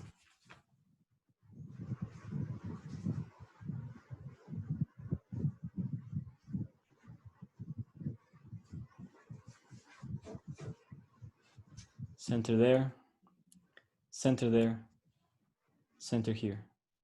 You can see the shapes of the pentagons forming. It's all about getting these lines of the pentagon, extending. The only tricky part I feel after that is making sure that this line is parallel to this next one. Also, this one is the one that's the last fold that we did was this one. Well, after this one, of course, before this one. But it's the one that sort of completes the star. The 10th star on the bottom here. So it needs to be where this line, where we folded the bottom rhombus, hits the radial line. And this is perpendicular to the center of this pentagon. And it will not fall on it. Rather, it'll be a little shorter. So there's no clear landing site, not that I can see right now. Now, one last thing. So I'm going to share my screen again. So you're going to see that, so we pretty much just did this. This is what we just did. This little rectangle that I have highlighted there, that's what we've just accomplished. So congratulations. But now you're going to notice that there's another star within. Now that star is related to the center of the pentagon. You see that? You see this line? If we follow it, it hits on the center of it. So, you know, we could use that line of the center of the pentagon in order to draw the rest of these. So up, up. So I just do a little bounce. But I feel that this line, this inner decagram is kind of optional, although, you know, it doesn't hurt.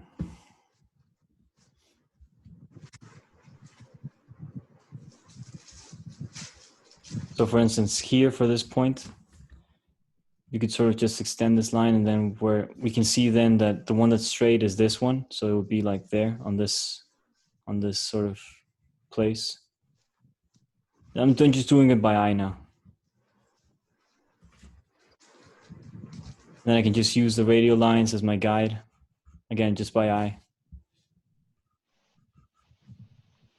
Just making sure that these lines are parallel, right? This one was parallel to this. This one is parallel to this. And then just one more that's parallel to this.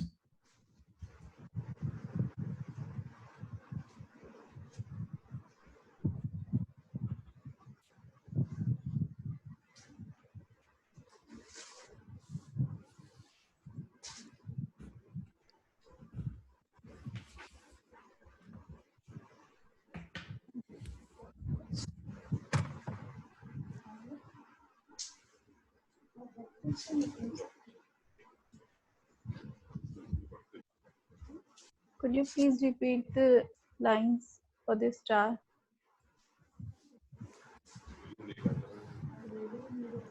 Yeah, so for this star, what I did was just see this corner of my pentagon almost, like the center of the pentagon, sorry, and just imagine the straight line going down. Center, okay, center. And imagine a straight line. Yeah, well, I'm doing it by hand, this one, but you could do it by folding also. But I did it just by, yeah, just all the way down. And then when that line is parallel to this one, that's the line that you draw in. And now all the lines are going to be parallel to the respective ones outside of it. So you can even do bounces on there if you wanted to just to complete this one proper. Now here's the kicker. This is not enough in order to tessellate, right? Why? Well, because this is a mirror image. So if we wanted to use this to tessellate, we would have to then also draw the pattern on the back. And with our tracing paper, we'd have to like use it as a door hinge, almost like draw it this side and then make it turn over and then draw it on the other side. A little bit too much work. So what we're going to do is we're going to sort of extend this pattern outwards. So instead of doing all the work again, we're going to do mirror tricks, all sorts of mirror tricks in order to just do the work that we have here on this side. Now, there are some mirror tricks that are easier than others. The harder ones are the ones that have intersections, right? Because they will require us to actually mirror. But the ones that are easier are the ones that don't. So here's an example. Here's the bottom of my decagram right there, this line. So I can fold that one. You can see this line folds on itself, but it doesn't cut through any line that I can mirror directly. But I can leave it folded, fold this in half like so, and then I have it on the back. I call this ghosting, by the way. Why? Because it's like a ghost on the back, right? Ooh, mysterious. And then I can use that edge on the back as a reference. And so there I've cut all the work out. So I just need to solve this once. And then I can just sort of use my mind to sort of bend and see what else I can bounce. So for instance, now this one, this line that comes down here, I can bounce it off of this radial line, this middle line, sorry. So I can do this. There's my middle line, and bounce and do a mirror.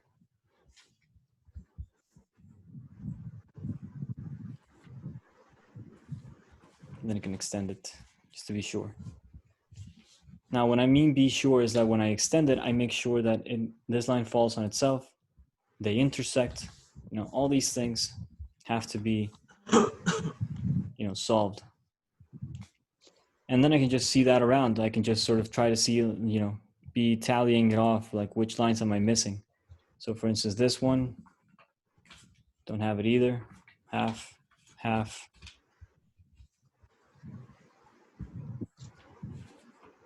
You know, you can decide not to extend because we really just want it to be here, but you know, it doesn't hurt. It doesn't hurt too much.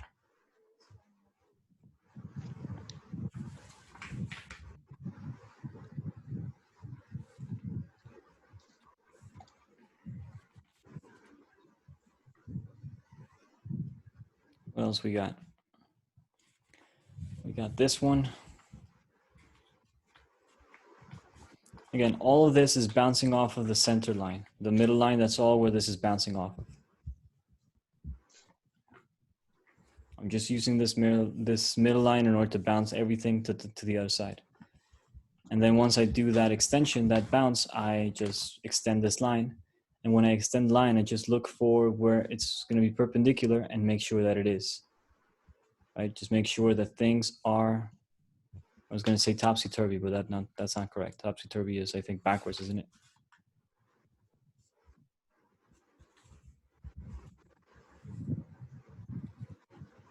Hunky-dory is what I meant to say.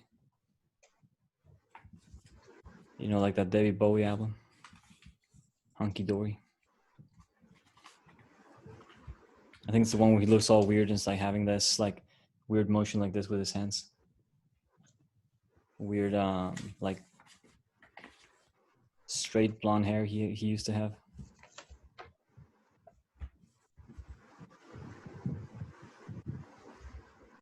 Thanks for the session tonight. I've got to go now, but I will catch up the video. Yeah, no, thanks. Glad you liked it. Hope you did. Thank you so much. It was super fun. Glad you liked it, man. Yeah, good night. Get some rest. Good night.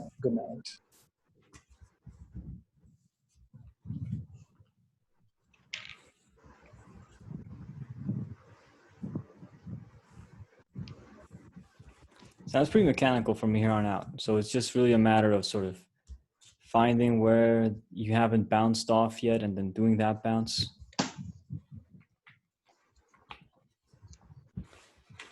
Yeah, the bounce trick is just where it's all at. It's a time saver, and it's the basis of what I call Islamic origami. Because if you look at an Islamic pattern, it really is sort of a sequence of lines that are bouncing off around. So it's almost as if there was a little labyrinth of light. I picture it as a room of mirrors. Hey, but that's just me, right? Anybody can imagine it in different ways. And that's also what's the fun of it. You know, it's part of this imagining, this collective imagining. And there are many solutions to these things. That's also what's so cool. You can approach this pattern one way, you can approach it in another. And well, it's curious because through origami, we could approach it through these two, they're not counter, but they are like the most prevalent sources of methods, right? The polygons in contact and the circles in contact. So let me show you the polygon in contact for this one, which I have here on my AutoCAD. Let's see.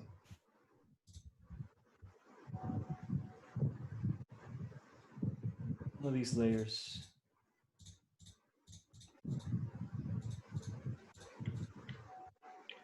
Somewhere else. There we go. No, that's not it either.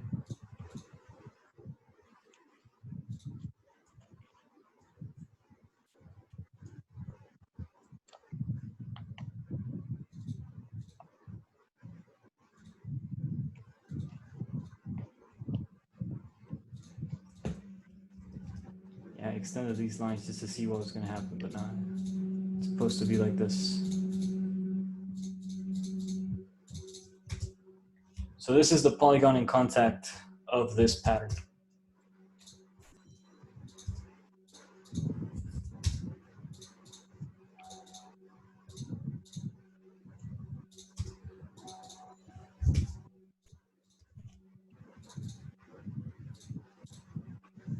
I don't think I have the circles in contact, but you know, we could construct it through here, really.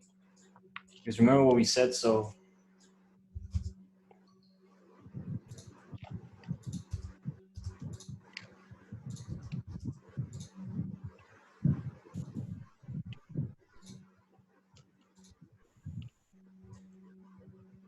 this is pretty much what we did right now. Pretty much we were focused on this guy. This is where we were at.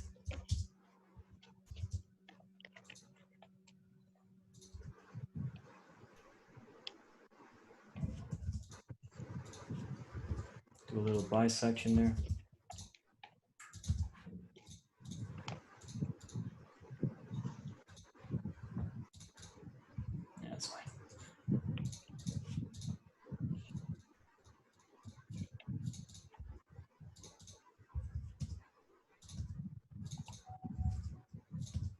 So you can see that I've pretty much established this 5-fold there, and I can put a circle there, have it match at the center, another circle there, have it match at the center, and just copy the circle around, put the circle here, put the circle here, and then everything else will just be a consequence. So now I just have to put in my radial lines just to be sure of where these lines are going to stop. And now I can just sort of write in my pentagon.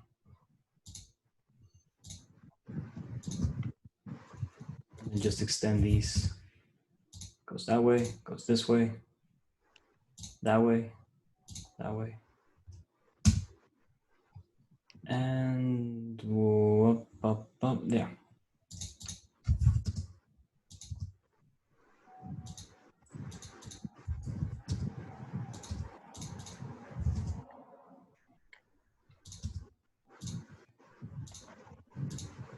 Pretty much just mirror this.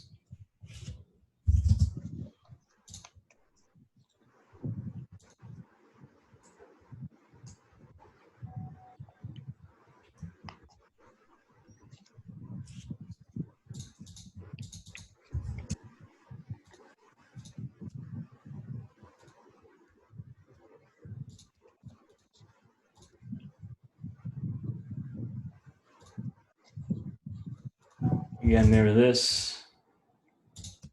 You could even mirror these on this line. We'll cut through straight.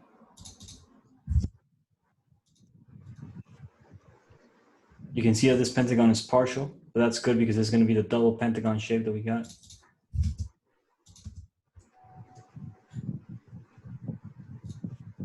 And also bounces back like so.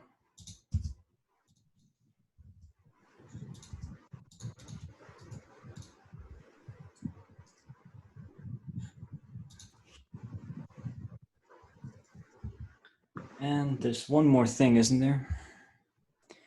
Yeah, this pentagon, this rhomb that it bounces off of here. Still need one more thing here. What was it? Well, these two are the same, but there was another line that was one thing we're missing. That matches, that matches.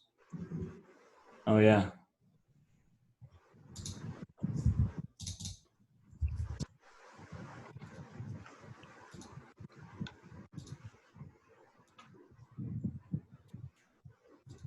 Yeah, these actually kind of go all the way.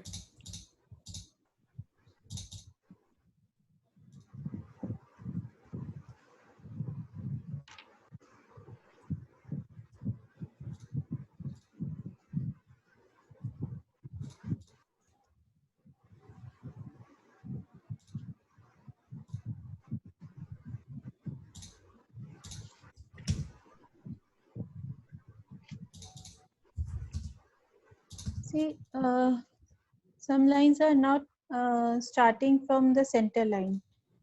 So how Which ones? to mirror? How to?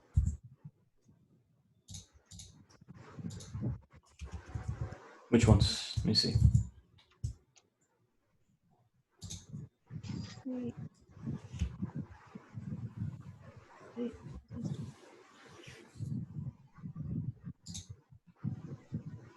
Can you see? These one. Somewhere here. I don't know. I'm lost. These two lines. No, these are falling. I'm confused. Let me share this. So can you identify which it is? No, I'm lost. We're doing it like this though. These, see, this line, suppose. Okay, in any case, it will fall here. Okay. I think you're here. This is the pentagon, right?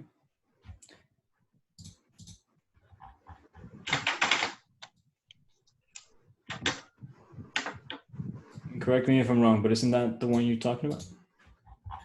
Talking about this pentagon, because remember, we're sort of isolated on this. We're only focused on 2 center right now. Yeah? I'm confused. Forget it. Let's see now.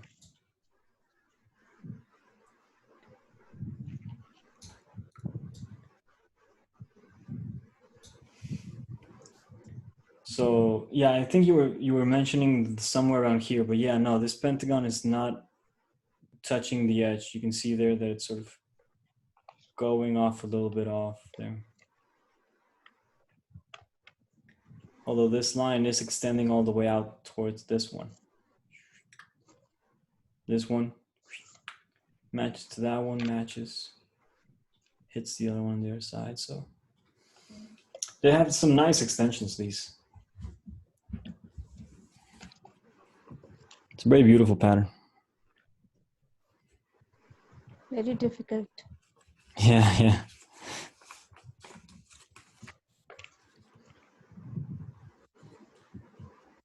Let's see, you guys are good. You're better than you give yourselves credit for, you see.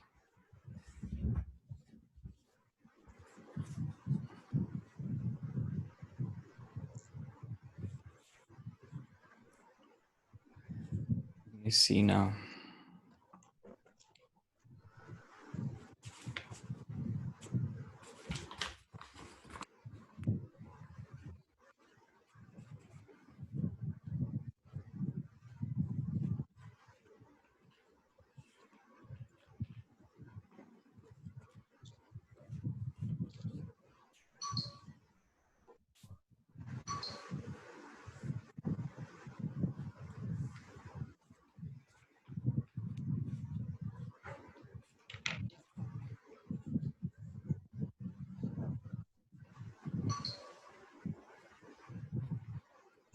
Ba-ba-bum.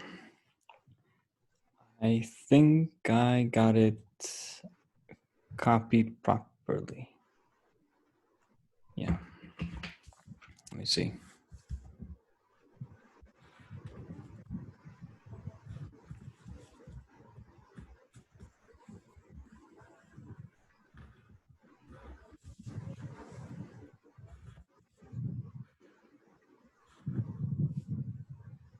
So yeah, what's nice about this pattern in particular is that it is a combination of the polygon in contact and circles in contact. It requires both connections. It requires both methods, both approaches.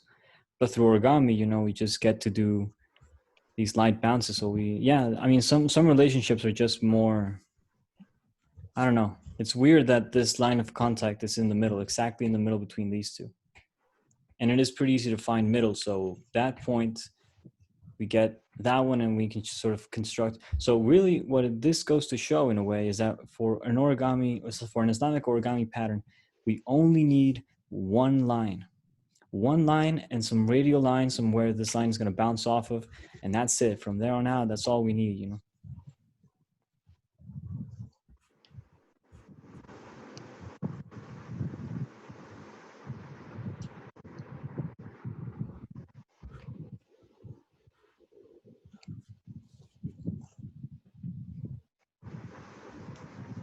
Yeah, I hope you guys are having as much fun as I am. If not more, it'd be nice if you guys are having more fun than me.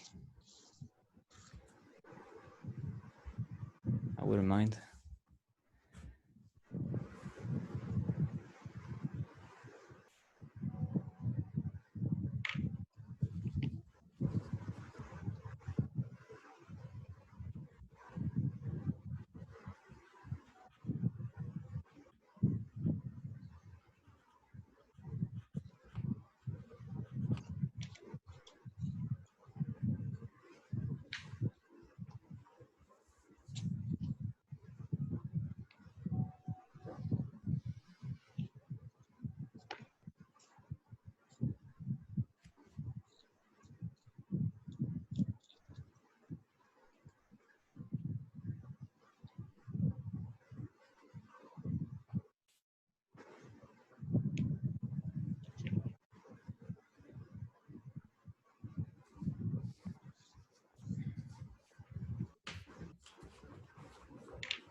And now, as you can see, I'm bouncing it up now.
Yeah, no, I've been. I decided like, well, might as well, since we're doing the same thing, might as well do some phone calls. So I started, because muted my microphone and started doing some phone calls.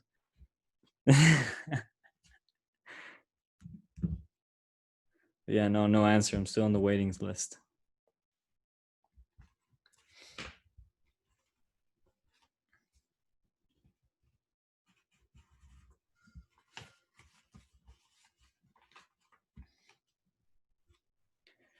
So yeah, no, I've been thinking about doing a book with all these designs. I think it's going to be the next big step for this. Sort of like at one point again, I'm going to have to say like, well, you guys, I'm going to have to pause it for a little bit and such. And yeah, sort of work on a book. That'd be cool. I mean, the book, I got to do the book regardless, but still.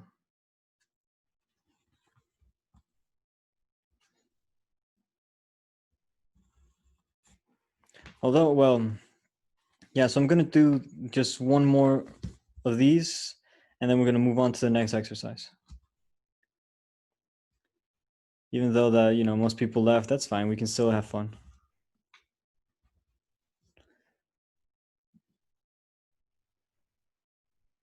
Yeah. It's all good. How difficult do you consider this? Excuse me?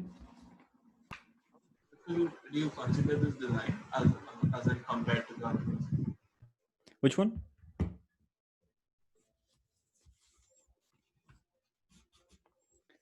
Which line? Sorry?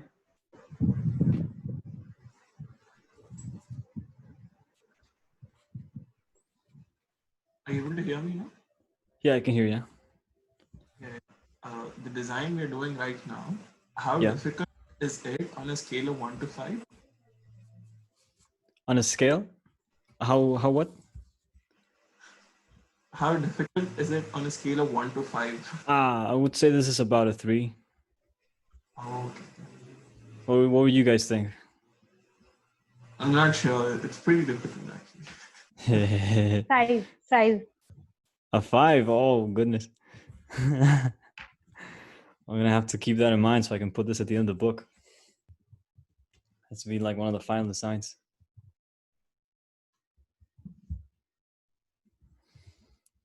But hey, I mean, I think you guys got through it, no? The bulk of it, maybe? Or am I just crazy?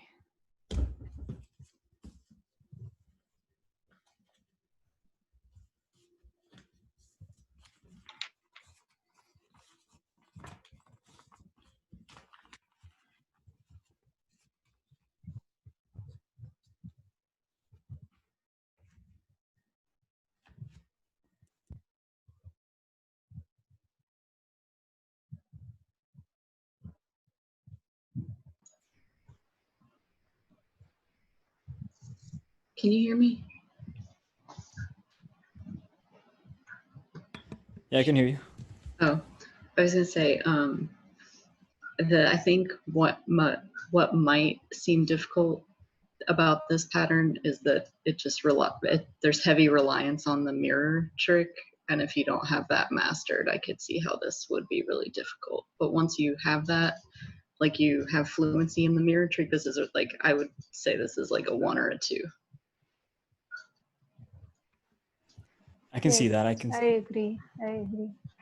Yeah, I guess, yeah, it is true because there are no landing sites on this one. It's all really just a matter of mirroring. Although the advantage was, we didn't get to it, but if one were so inclined, why could you just use the radial lines and the compass, and that would pretty much solve it, though.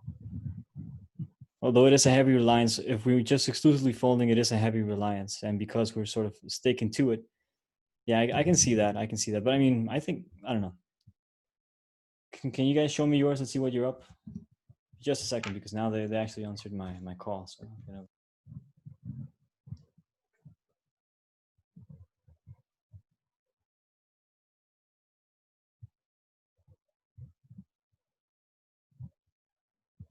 Can you see? Yep. That's awesome. Uh, Yeah, you got I it. did 2 blocks, but I'm not going up. Nice. Yeah, she says that's enough, she says.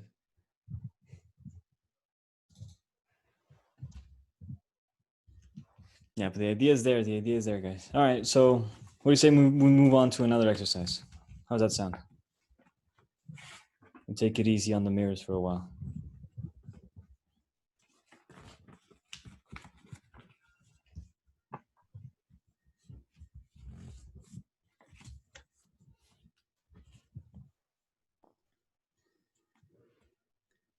Yeah, I don't know. This pattern is really beautiful.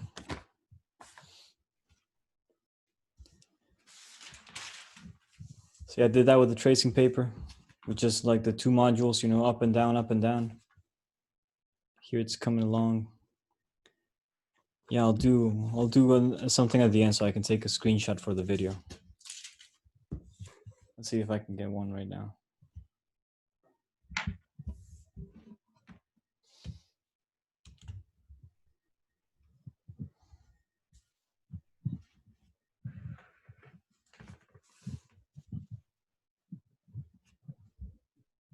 Yeah, okay.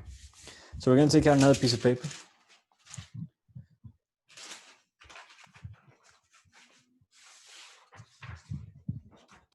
And we're going to do a 6-fold division. So that is to say, we're gonna fold the paper in half. What are you making now? Oh, we're just gonna work some corrugation. Oh, nice. Just a nice little thing, an idea. I think we may have done this before though, but you know, I think, yeah, I've been thinking about it. See what you guys think.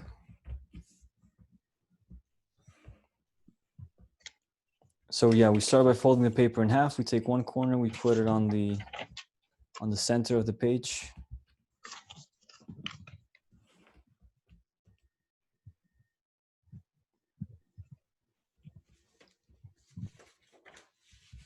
And then we turn it over. And we do the fold of the edge onto that folded line right there.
What did we just do?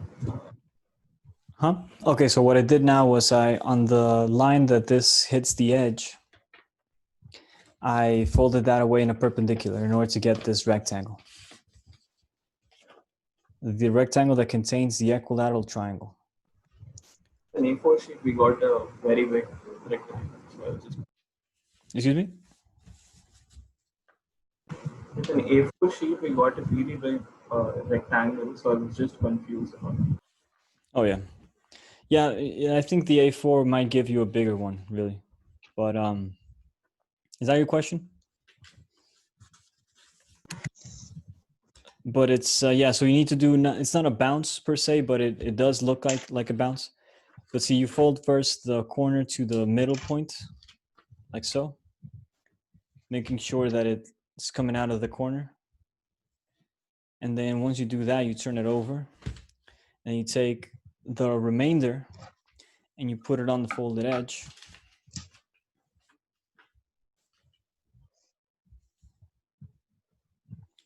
And once that's folded, then you can leave it here actually. You can take this back like so.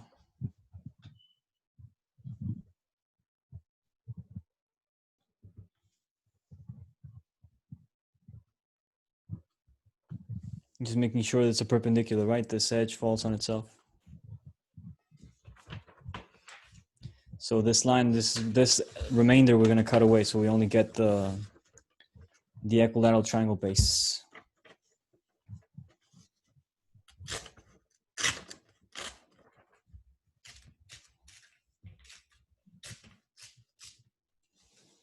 So what's nice about this rectangle is that it pretty much contains the properties, inherently, all the properties of the equilateral triangle. So let's start with repeating the same thing on the other side. So we take one corner, we put it on the middle, making sure that it's a spike. It's actually going to fall in the intersection there.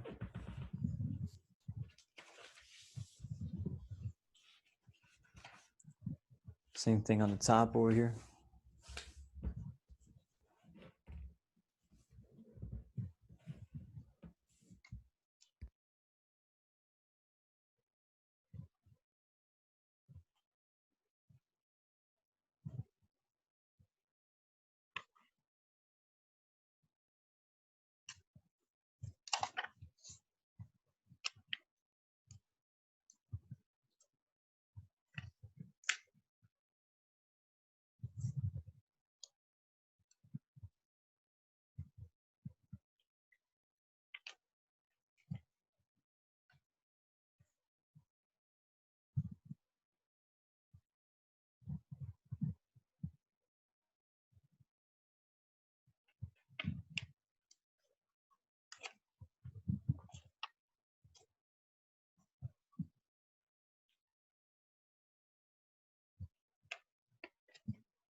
What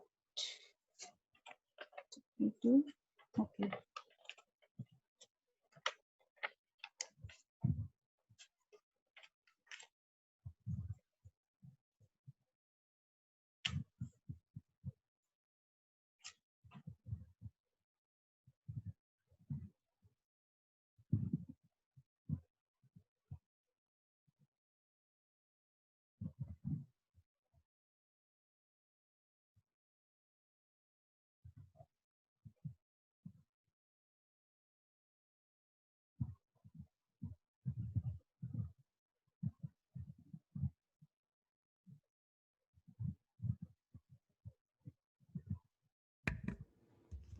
Okay, so what I did now was pretty much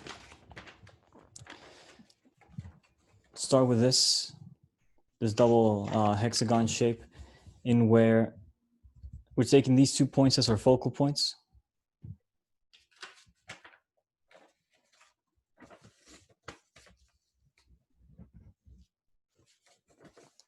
So now the idea is to use these as where we're going to sort of find our radial division. So we're going to do this trick where we're going to do it by thirds. So in order to find the thirds, we must first find the center of this triangle or this triangle. So we can take this corner, put it on the top there.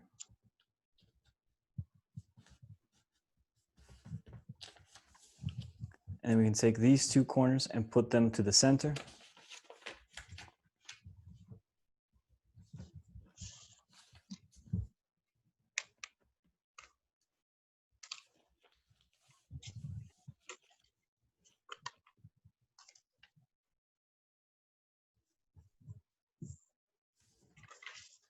And then we take this corner and we put it to the center there.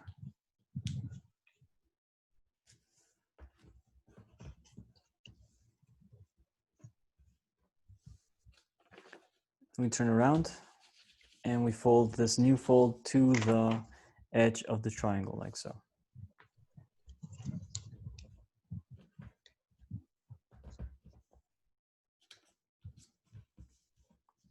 So that pretty much does this 1, 2, 3 division, 1, 2, 3. And then we can sort of take that around, take that, copy it downwards.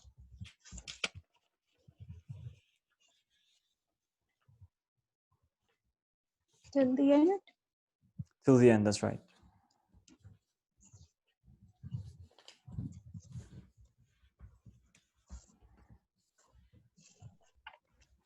Sorry, I didn't follow that. Could you repeat? Yeah, so what we did was we found the center of a triangle. First off was the center of the triangle. So in order to find the center of the triangle, we fold it first, yeah, here. So the bisector of this triangle. Let's turn it over because I think we did it this way, yeah. It was a bisector of the triangle. Gives us this point, and then also the half of that triangle. It gives us the center of it, that intersection right there. So then we take one corner of the triangle and put it on it, like so. And then we can take this edge that's resulting of that fold and put it onto the edge of the triangle.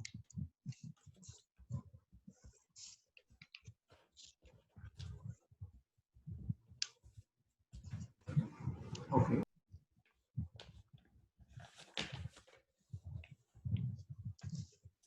And so now we keep this division going all the way to the end.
So now we have some points of intersections. See, we have right here, here, here, and here.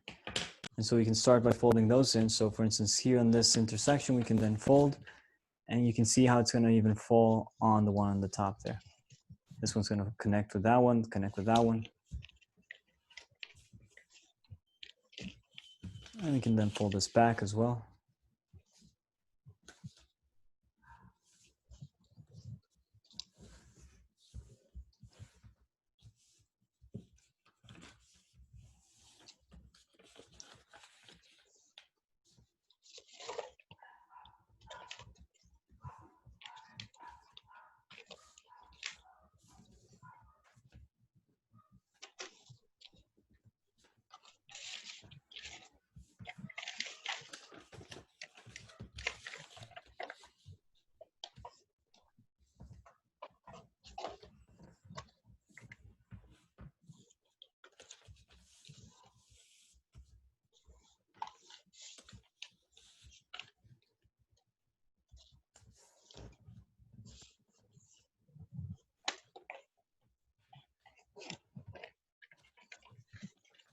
So now we have another intersection we can then use to copy the other side of it.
Okay.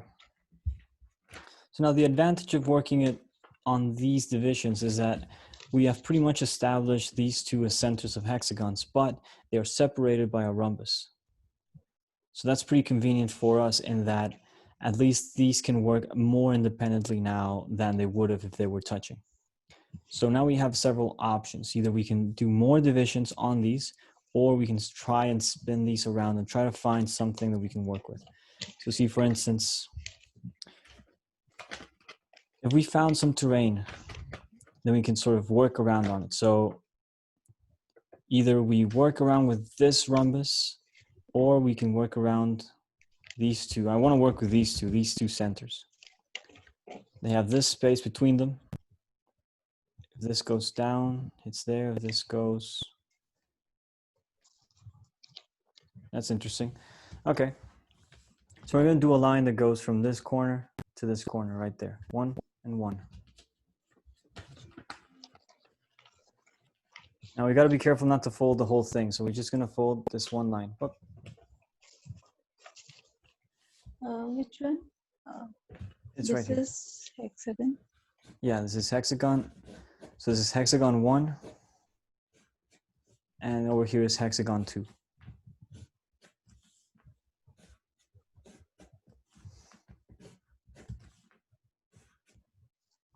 These are not centered. No. 1 and 2. Okay. No, they're not in the center, and they're separated by this ribbon shape. But they can be connected by this.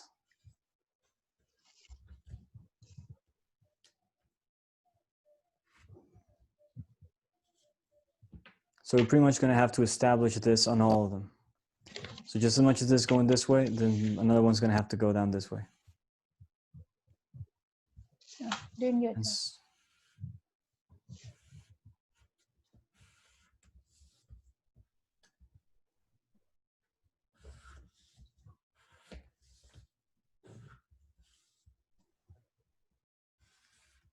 So this is a pattern we're going for. Yeah? Triangle twist. The triangle twist, that's right.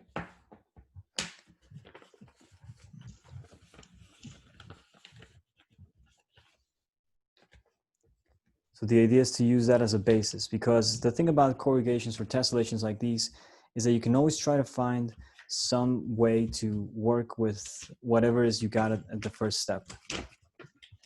Let me see the diagram. Yeah.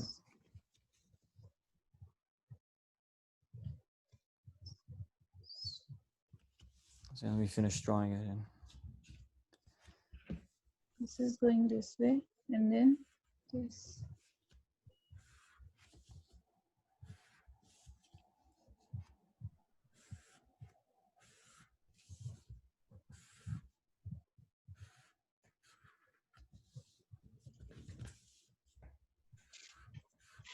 See, you have drawn it very quickly.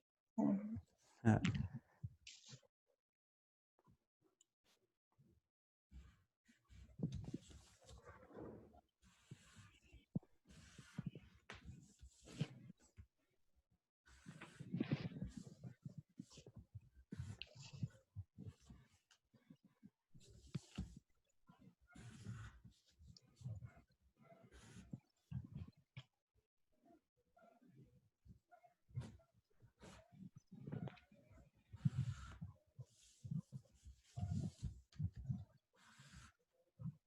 So this Can is you some of make the your lines a little darker? Sure. Let me see if I have here the black. Is that better? Better.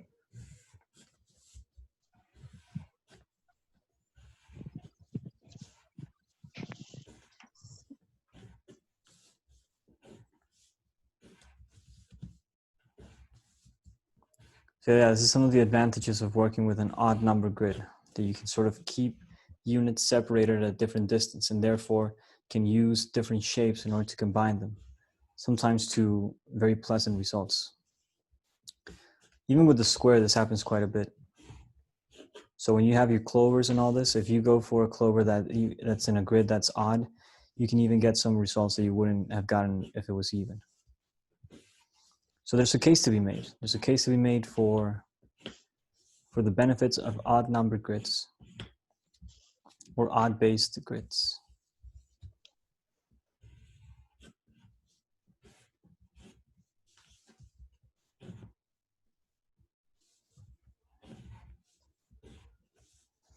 So a 5, huh? That was that difficult, huh? Yes, definitely.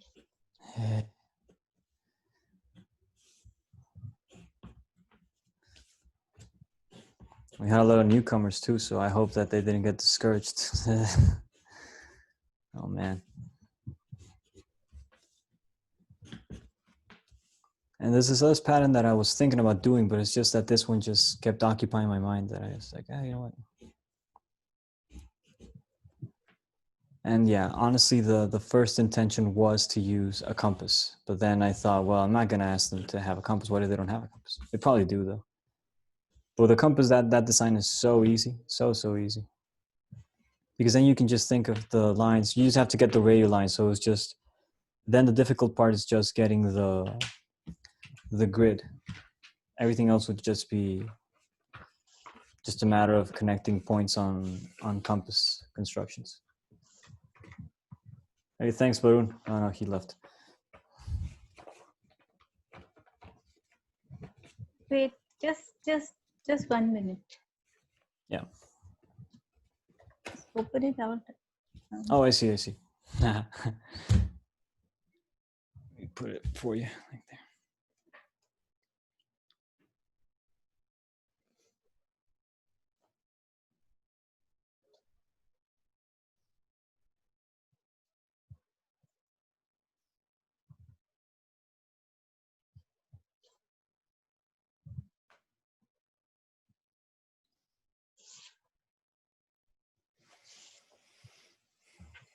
You know, it's interesting because I think this one is gonna have to twist at the triangles.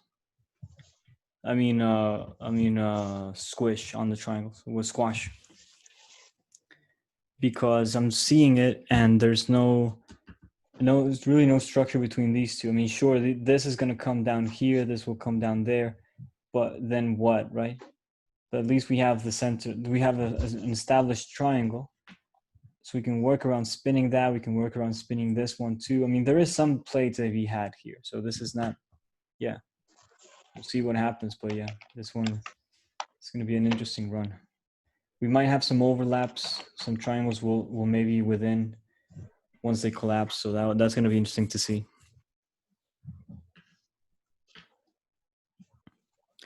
Or one could go under and one could go over. Even include a little triangle like this one go under, this one go over.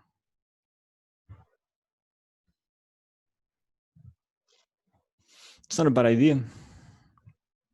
Like this one goes to here, just as this one goes to here. Like extend these to the right. This one over here. That'd be interesting.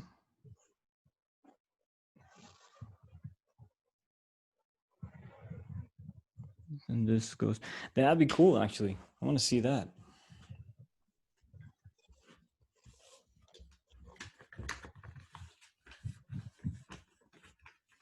Let me see. So I'm going to fold two lines. I'm going to just keep this extending towards the hexagon as well. So these triangles lines are going to extend to the hexagon. And they're pretty simple to fold. You can find that they, you know, pretty much there.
This is tessellation.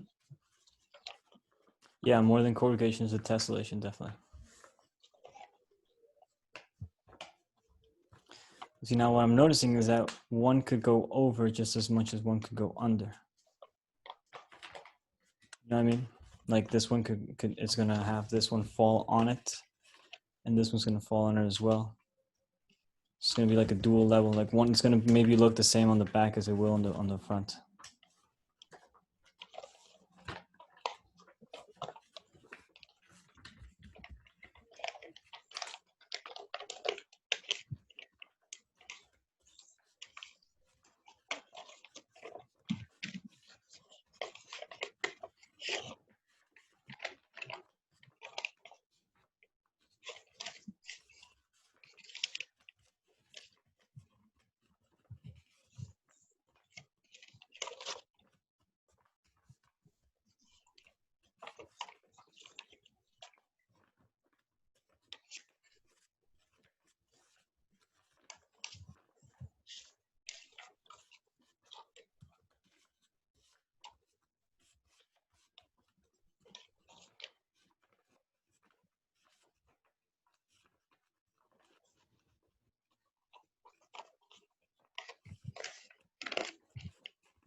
So the way this is structured, it really depends on one being over and one being under. However,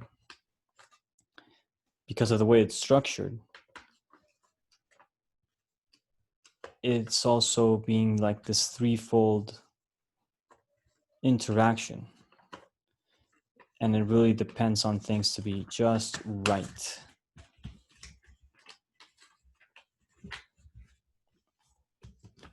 So that means that the hexagon is going to have a division of a triangle within it in order to accommodate for that space that is being taken away.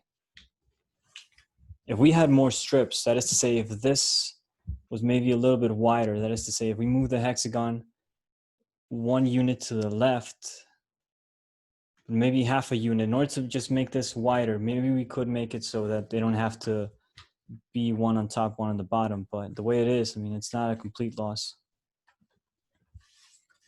But it is interesting, like this way that it's sort of It's very 3. It's very, very 3. Even though it's a 6, it's very, very 3.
So it's interesting. I've been able to keep the hexagons as hexagons.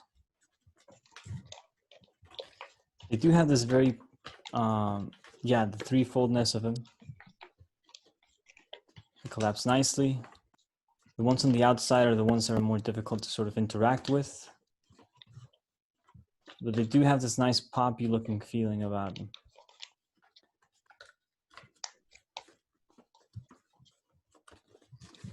So now what we need to do is try to find a newer, a better interaction out of this. So almost as a way to sort of collapse or put this on its head, like try to find some way that this could be the unit. So let's see.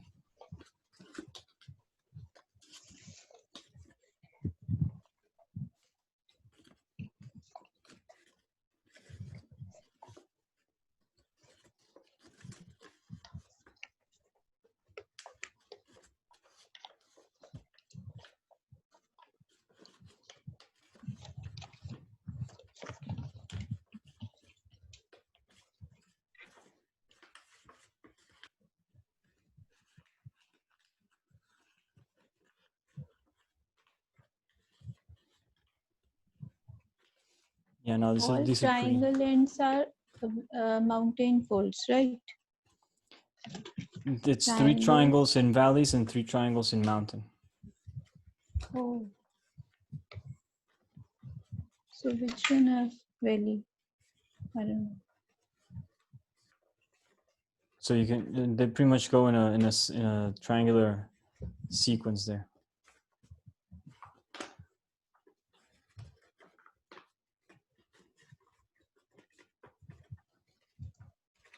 Can you see that? Like this, So around sorry. hexagon, one is valley, one is mountain, again one is valley, one is mountain. Around this hexagon. Mm-hmm.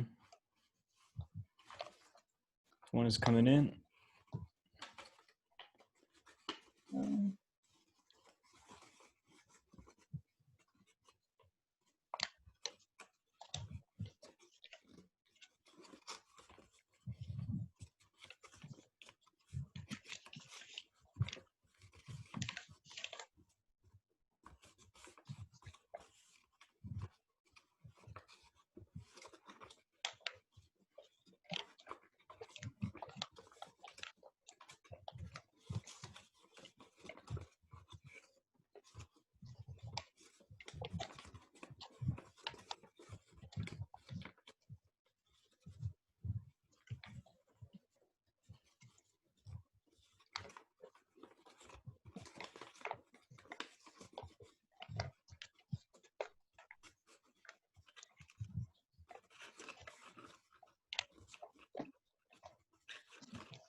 Okay, so I finally got it.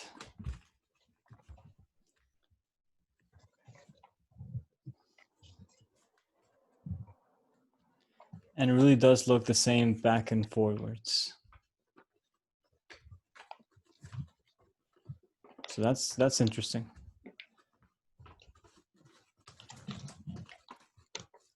So now what we could do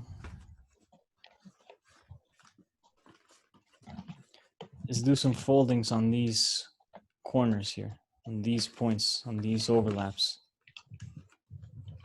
Just do some half folds there.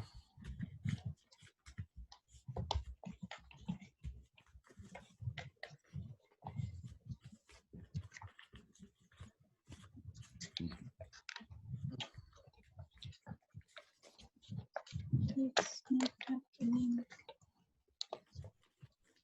So,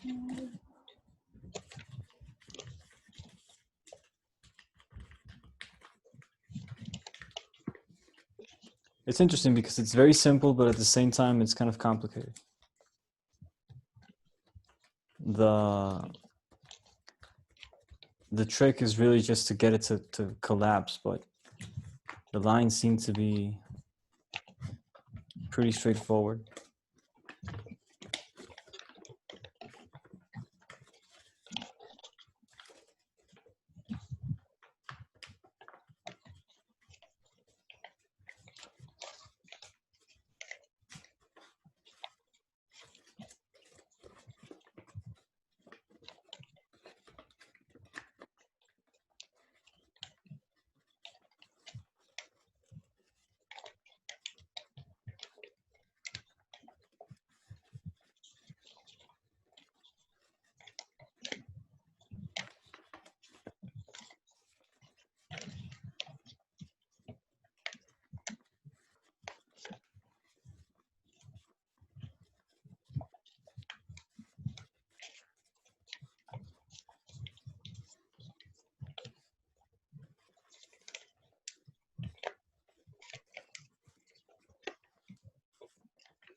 Okay, so what I tried next, again, was once I had like this crunched, I now sort of applied some, like, as though it was still a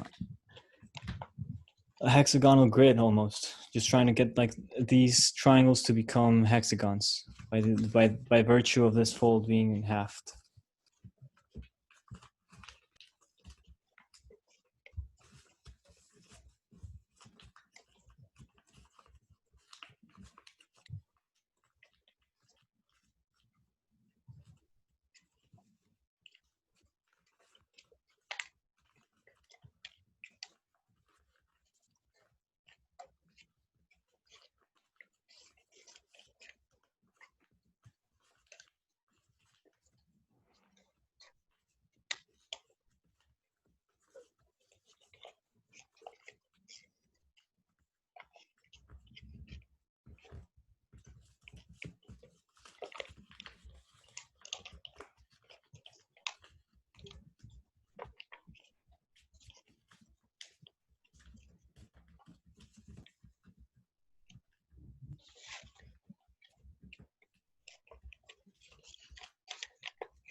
So now when we open it up,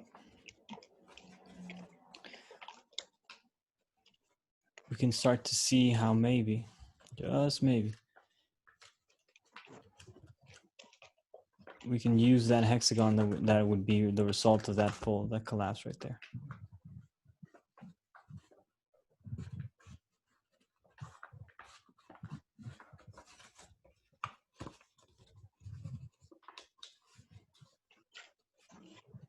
See, it's 11:30 in India. 11:30. That's pretty late. Night time. Nighttime. Yeah. No, over here it's 1 p.m. Day is just starting for us. Hey, but thank you for coming, Sashi. Thank you. Hope you Thank you enjoyed so it. much. Yeah. You get to see what we did here with the idea, at least. Of this tessellation? Yeah. Not really, because I was struggling with my own thing, so I didn't see much. But you get to crush it like this. You get to see how it collapsed on the threes, on the hexagon and triangle. Okay. Hexagons are going down and triangles are up, coming up. Okay. I was doing it all wrong. My hexagon sides are. So see, it's the side that's going up on one side is going down on the other. So this is on top of this triangle, but on the other side. Hexagon sides. One side is mountain and one side is valley. Yes, that's right. That's correct. One edge is a mountain and the other edge is a valley. That's right. Okay. Yeah, that's why it's kind of interesting, this pattern. But now I feel that we could still apply one more step to it. Although this is pretty interesting, and we could still forward it. I found that maybe we could fold the edges of these triangles and try to get something out of them. I'm trying to see what works, what doesn't.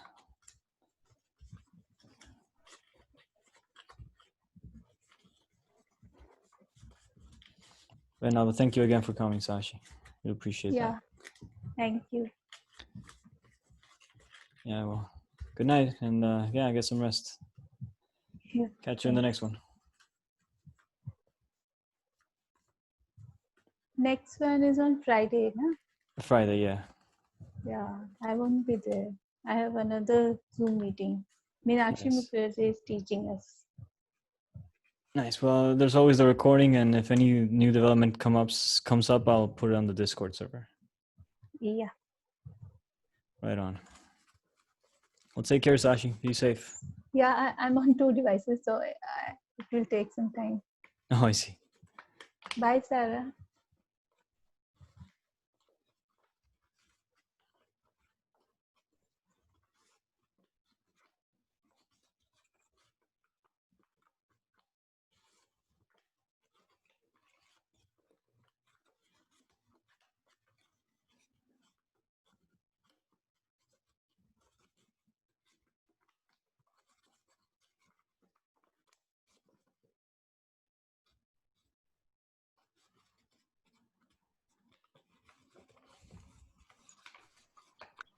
So are you using those extra creases that you like? I didn't add any creases to this because I was trying to figure out the like the edges. Yeah. It's interesting, isn't it? Like I'm not totally sure I've got all the little edge parts, but whatever. I've got like the main, obviously like the more of the pattern you have, I think the easier it is to see. Yeah. I don't know. Yeah. Are you playing with those extra creases or no? Yes, I'm trying to find what could be useful for them because I want now to sort of put those within.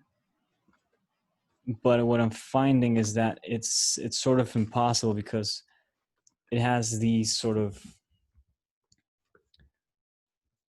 So if I took, like, if I have it flat, if I have it solved in a way. Wait a minute. Yeah, if I have it solved, now I can sort of raise this and it'll hit my center. So I could do this thing where I could just sort of twist around it and make the hexagon the triangle and the triangle the hexagon. So there is that interchange. But now I'm trying to see if I can do anything to these shapes. So now what I did with the center was pretty much just get this, but it's not enough in order to bring it down. It's not enough. I need another fold. Although it is interesting that it does form exactly another hexagon there. So perhaps once I got it like this,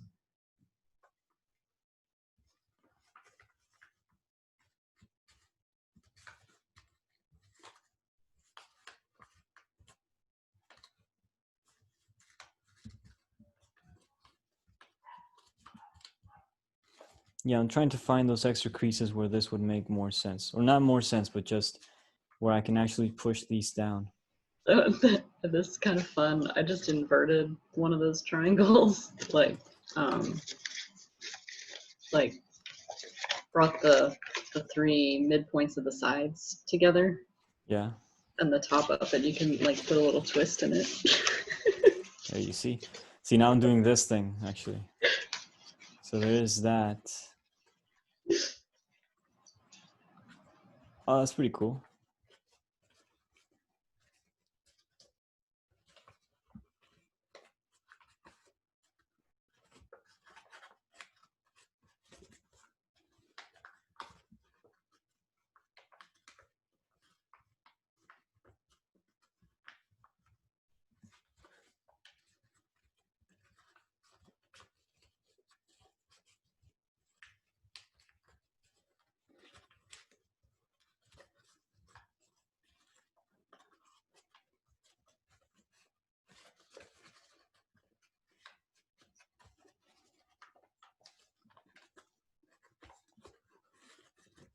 And it's definitely not going to fall flat, but it's interesting. Because Yeah, now you heard what Ekaterina said. Yes, or on Saturday, right? what was it? That they're more interesting when they're not flat. If you want it to be flat, you could just drop Robert Lang's book on it. Oh, she had some burns. Yeah, she did. She went for the jugular. Your questions, I love that she was all like, no, I don't know. I love that she's like so like not even that much into being a professional origami person. Like she's more like, no, I got a day job, you know, origami's just for fun. Mad respects, mad respects.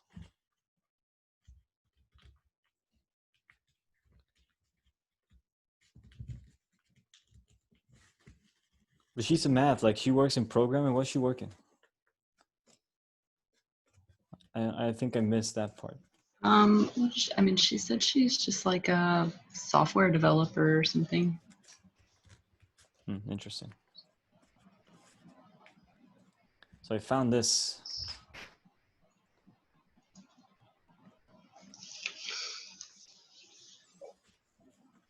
That's kind of fun.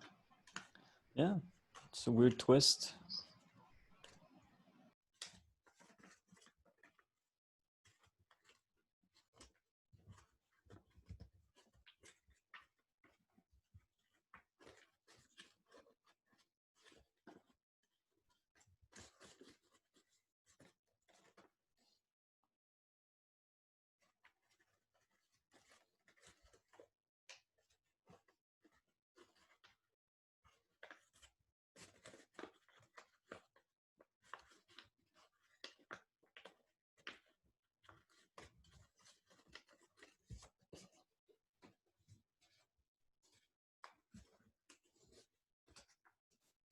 I don't know. I like things that look the same one way and the other.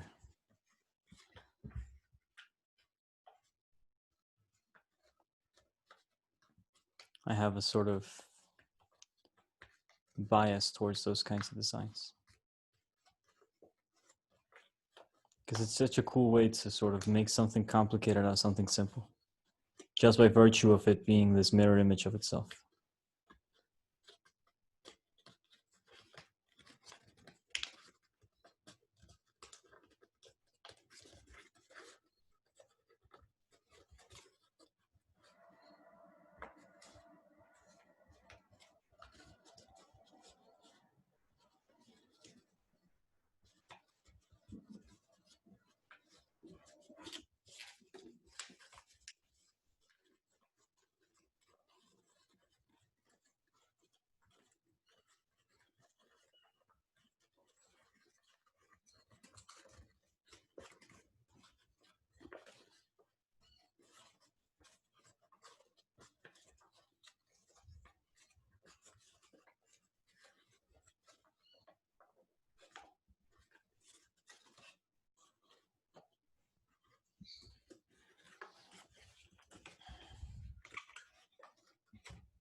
It looks cooler on the back.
Yeah, this is tricky. Tricky.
What are you, Pedro? How you doing, man?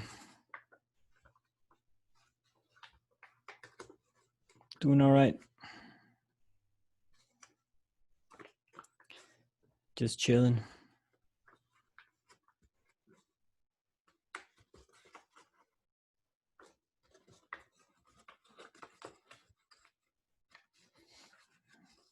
Yeah, let me know if you need anything, all right? All right.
it wasn't fitting. I was doing the wrong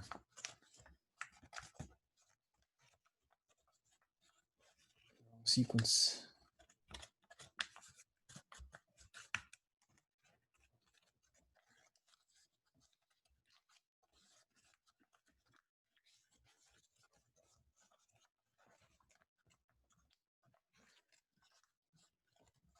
I guess for the official session, I think this is as good a time as any to call it a day. So thank you guys for showing up. If you watched this whole thing, well, God bless you. And yeah, I hope you enjoy that. There's going to be more of the science on the way. I'll see you Friday. And like always, take care and thank you very much.